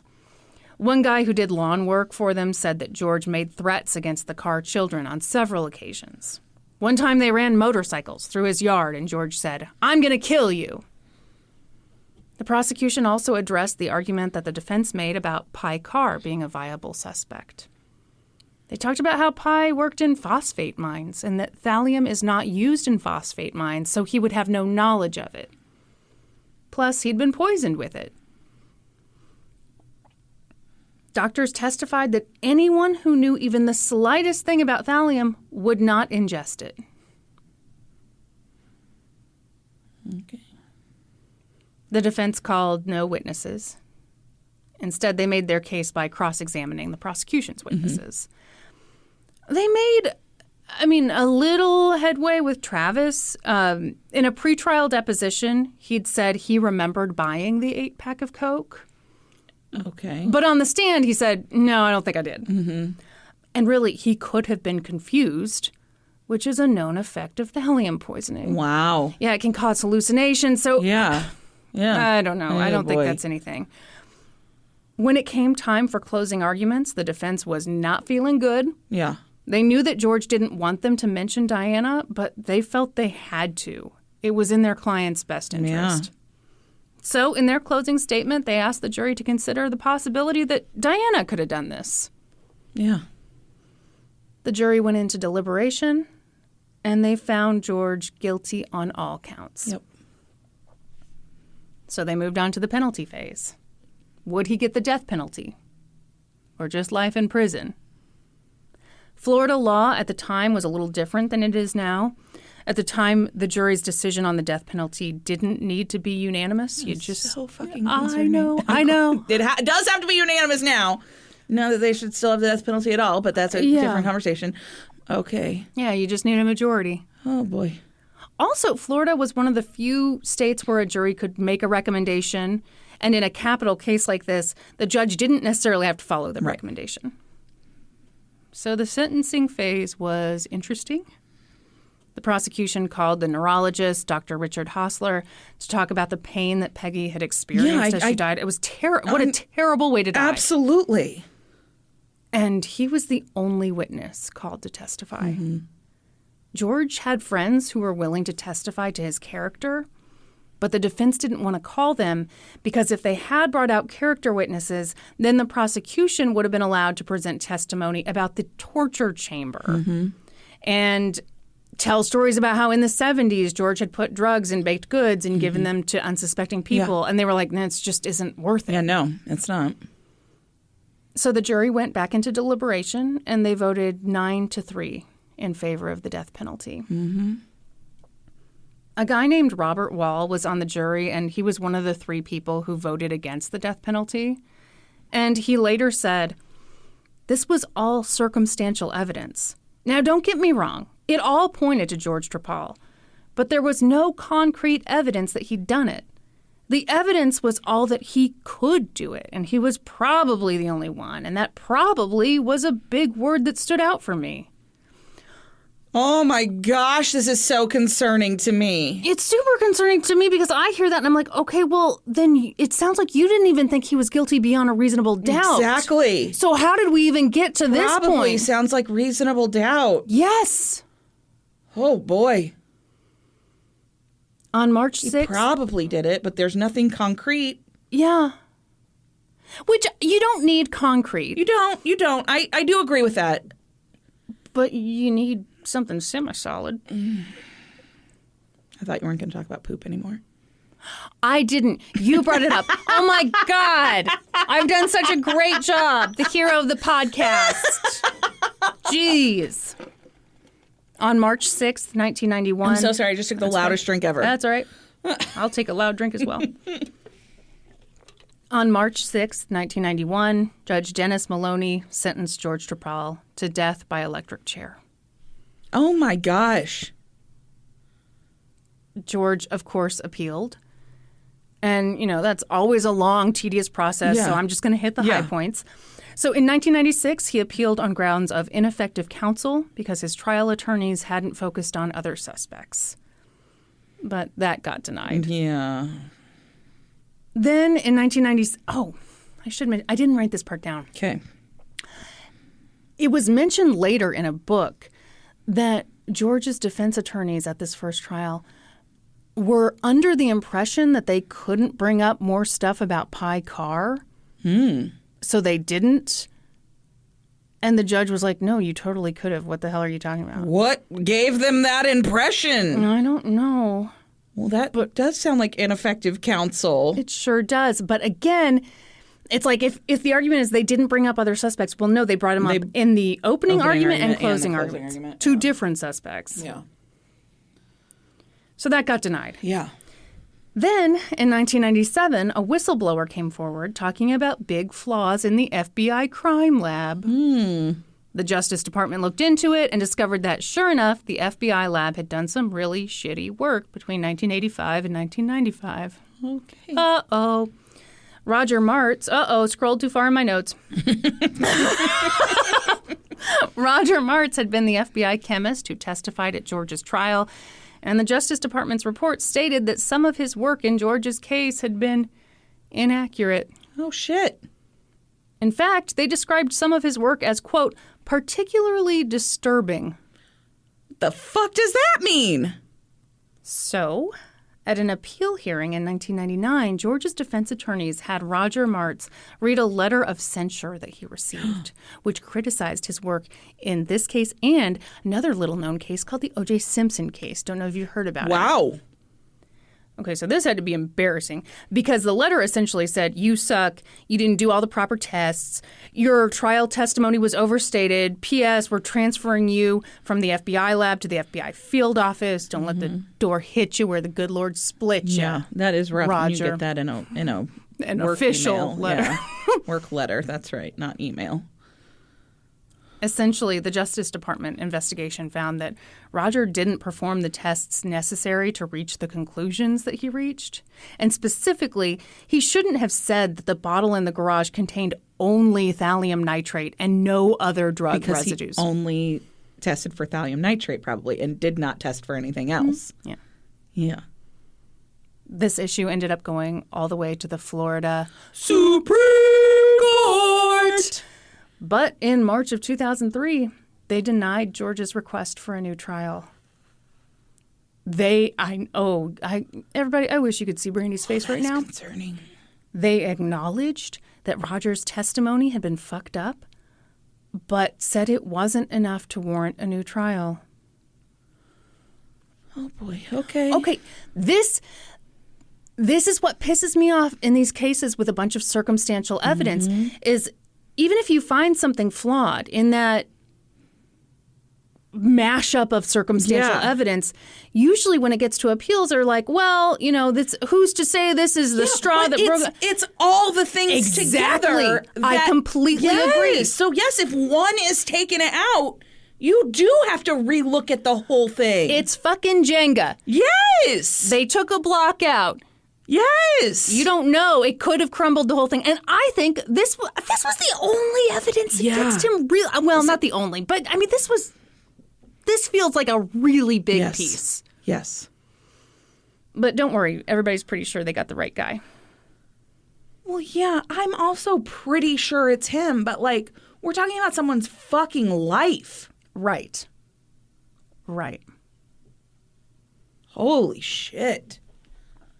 The undercover detective, Susan Gorick, teamed up with a writer from the St. Petersburg Times to write a book titled The True Story of the Mensa Murderer and the Policewoman Who Risked Her Life to Bring Him to Justice. And I'd like to read you an excerpt from that book. Okay. You don't look excited, but you're going to get excited. Okay.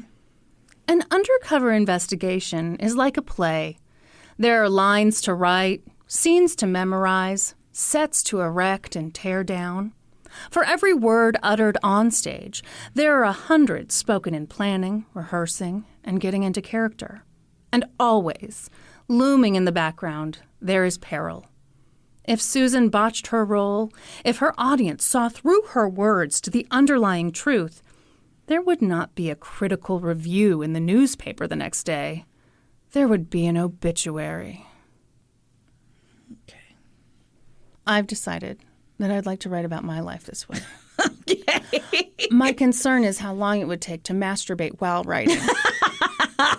It is very grandiose. Yeah, I mean, now, this is not nothing. No, it's not nothing. You went on picnics. Mm-hmm. You went to everyone's dream weekend with the Mensa folks. Mm-hmm. Now, you did learn about that fern, and that sucks. That's terrible. Yeah. We all felt bad for her during that We part. felt terrible. Yeah. But, calm down. Yeah. So George Trapala remains on death row. All of his appeals have been unsuccessful. Diana and George divorced in 1996. She died in 2018. Peggy Carr died in 2020. And that is the story of the Coca-Cola poisonings. Holy shit. Okay. I think they ruled Peggy Carr out way too easally. I don't think he did it. I don't either. But to me, I did for a while though, and I do feel bad about that. well, I just don't. Their reasons for taking him off the list are weird to me. Mm-hmm. Saying anyone who knows anything about it wouldn't ingest even the slightest bit. Well, people do dumb shit all the time. They sure do. The other thing about, well, he loved his son too much. I'm sorry. I've heard too many Brandy cases in my life. I know weird men do this shit to their families sometimes. Yep. Yeah. I'm very concerned about the evidence they have in this case and that they got not only a conviction, but a death sentence. Yeah. I know it sounds weird because I do think a lot of this points to him. Mm-hmm. But I don't know. I feel bad for him because so much of, like, him just striking the officers as just weird. An odd guy, yeah. Well, and I know this is not fair to say this is not based in anything, but when I hear, okay, he's highly intelligent. I know you're smiling at me. When spectrum. He's on the spectrum, right? He might be on the spectrum. He might be on the spectrum. Yeah. And so this stuff that you're saying is like so weird. No, I know exactly where you're going with that. Yeah. I feel like maybe not. Maybe that's just how he's wired. Mm-hmm. Yeah. So bonus episode, but I covered the Sam Shepard case on there, and that's what a lot of people's take on him is. Yeah. So they really, like, police really zeroed in on him because of the way he spoke about his wife's murder in a and strange stuff. way. Yes, and like now people look at that case and they're like, sounds like he was on the spectrum. Yeah. Yeah. See, I wonder so much about if this were to take place today. Mm-hmm. I would really hope, especially the stuff about the torture chamber. Come the fuck on. Just like kinky sex. Yeah. And as long as you have a willing partner, like a consenting partner, there's nothing wrong with that. Well, and they did such a deep dive into this guy. I really think if he had tortured people, they would have figured know it about out. it. Yes. The fact that they didn't find anything like that, to me, says it was probably just him and his wife. Yeah. Or maybe just consenting. Who knows? Who knows? Who knows what those freaks were into? I think we should lock them all up, though. Don't you? Don't you agree? I don't. Not here to kink shame. Yeah. Wow. There you go. Wow. I know. I find this one really disturbing. Yeah, so do I. First of all, it's a horrible way to die. Oh, my gosh, yes. Oof.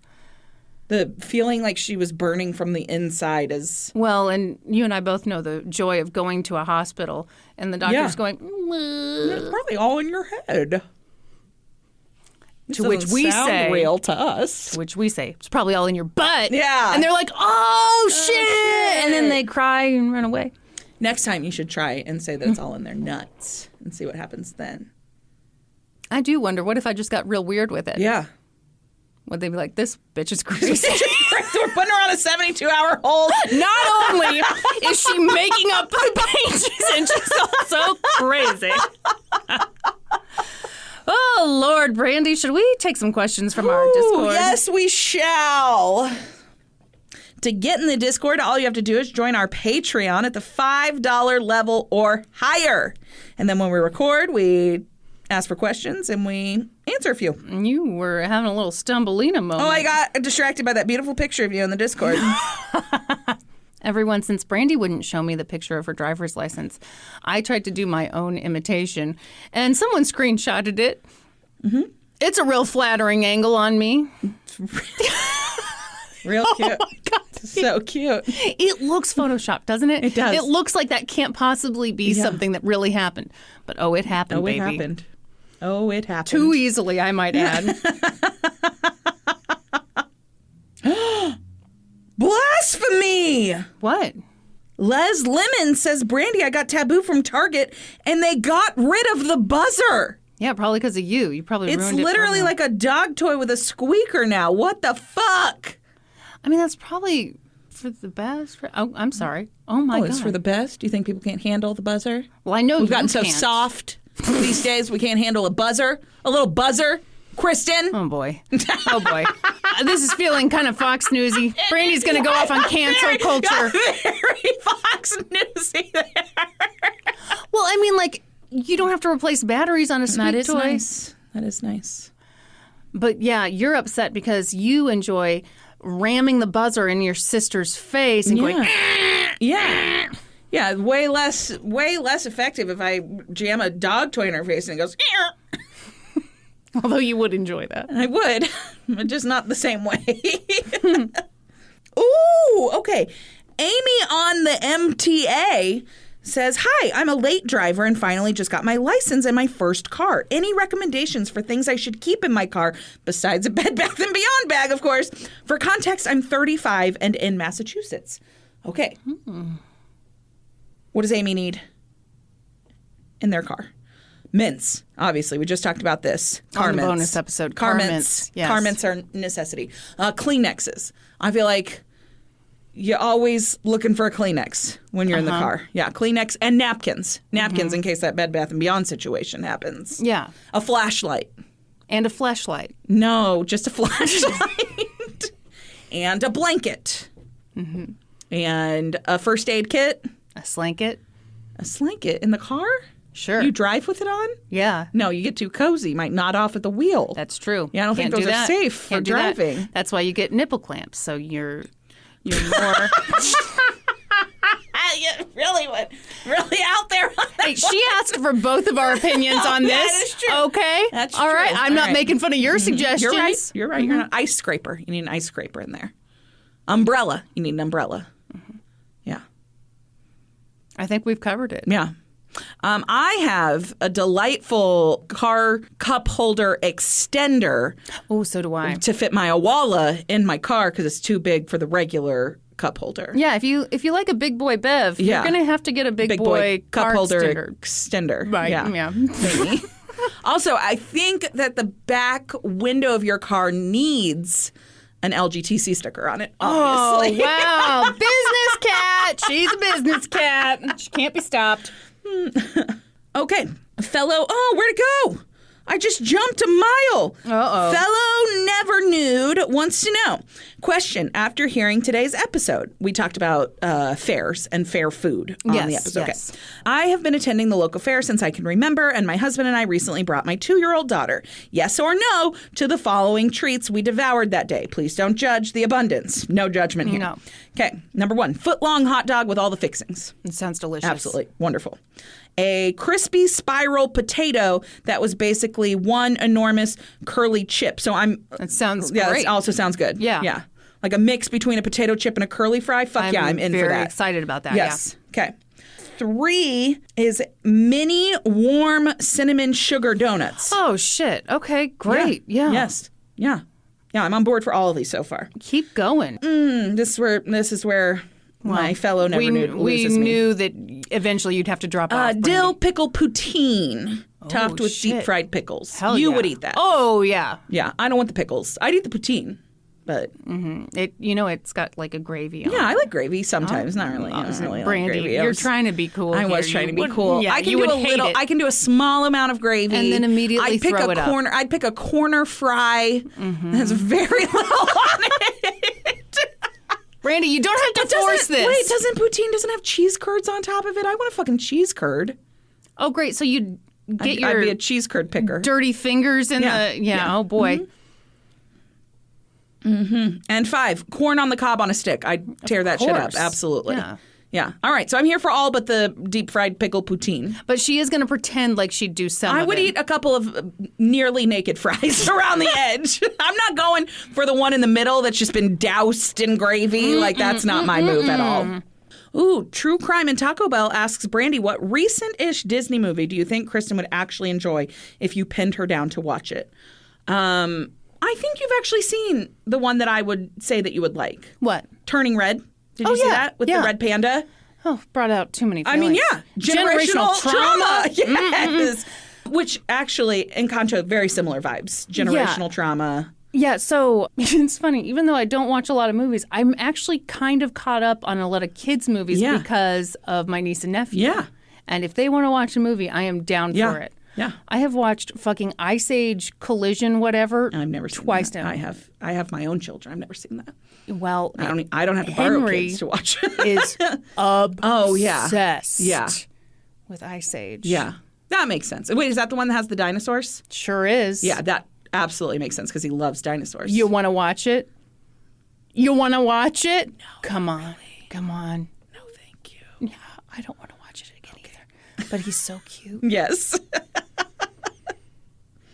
Okay, and True Crime and Taco Bell has a question for you to follow up. Oh, all right. Kristin, what food do you think Brandy would actually enjoy if she'd just try it? Oh my God, so many. She's everyone. I just want to tell you, I haven't even named a food, and she's already making faces. No, I think so. It's not that I can think of a specific food. Mm-hmm. It's more like, hey, for the next 3 weeks, you're going to try a little bite of this every day. Okay, I try stuff, though. I tried fucking popcorn salad for this podcast. I barfed twice. Well, I also tried it. Why is my mic askew? I don't know. Because you're not the best in the biz. Okay, that's unnecessary. I try stuff sometimes. I know, but I'm saying, I think your natural thing is you try it, you don't like it, and then you never try it again. Yeah, but for the most part. Yeah, so I think it's like some stuff is an acquired taste. Mm-hmm. So you just have to try a little and then, oh my gosh, everyone, she made her mouth into the tightest little butthole you ever did see. I don't want to do it. That's okay. I'm not going to make you do anything. I'm just saying, if there was like, if I had to, that's how I'd do it. Okay. And you'd be a big fucking baby about it. I would be. Will you call me Chip? Says, if you had the power to rule the world and make the prohibition of one of your pet peeves a law, what would it be? And the question has disappeared because it was the next part that I really wanted. What? Somebody just submitted a question, so everything jumped. Does rape count as a pet peeve? No. Man, that's already against the law. Oh, that's right. No, I'm sorry. I was thinking of like a magical example that Brandy might say.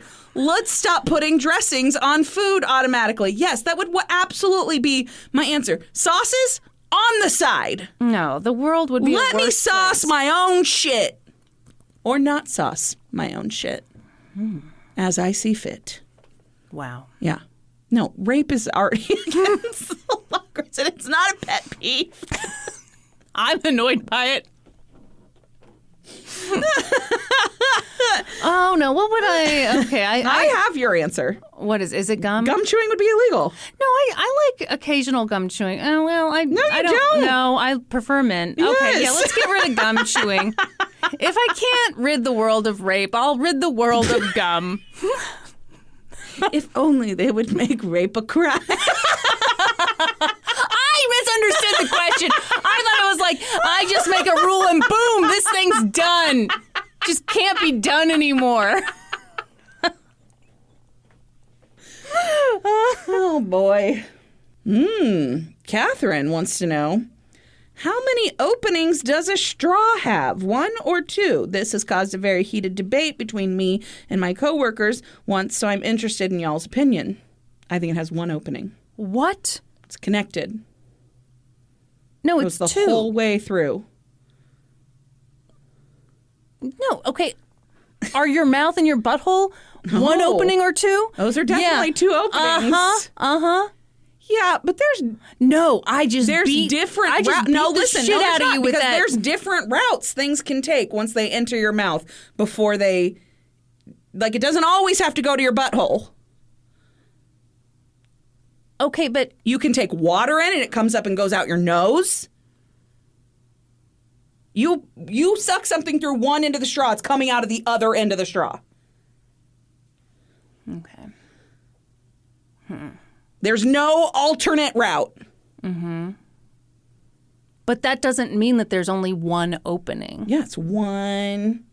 It's connected. There's no offshoots, no nothing. I'm so disappointed that you came up with a response to my brilliant mouth and butthole question. I'm just going to sit here and think about that for a while. Also, air goes in your mouth and it does not come out your butthole. All right, how about some Supreme Court inductions? How about that, huh? Okay. To get into the Supreme Court, all you have to do is sign up for our Patreon at the $7 level or higher. And right now, we are reading your names and your first celebrity crushes. And the list is not very long this week because I didn't do my job. Okay, excellent. Brianna. Aaron Carter. Alex Tuno. Reese from Malcolm in the Middle. Nicole Coons.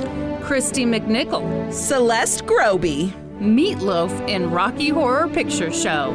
Philip Smith. Ewan McGregor. Lori Adelot. Tony DeFranco. Sarah Vanderpool. Leonardo DiCaprio. Shannon Miner.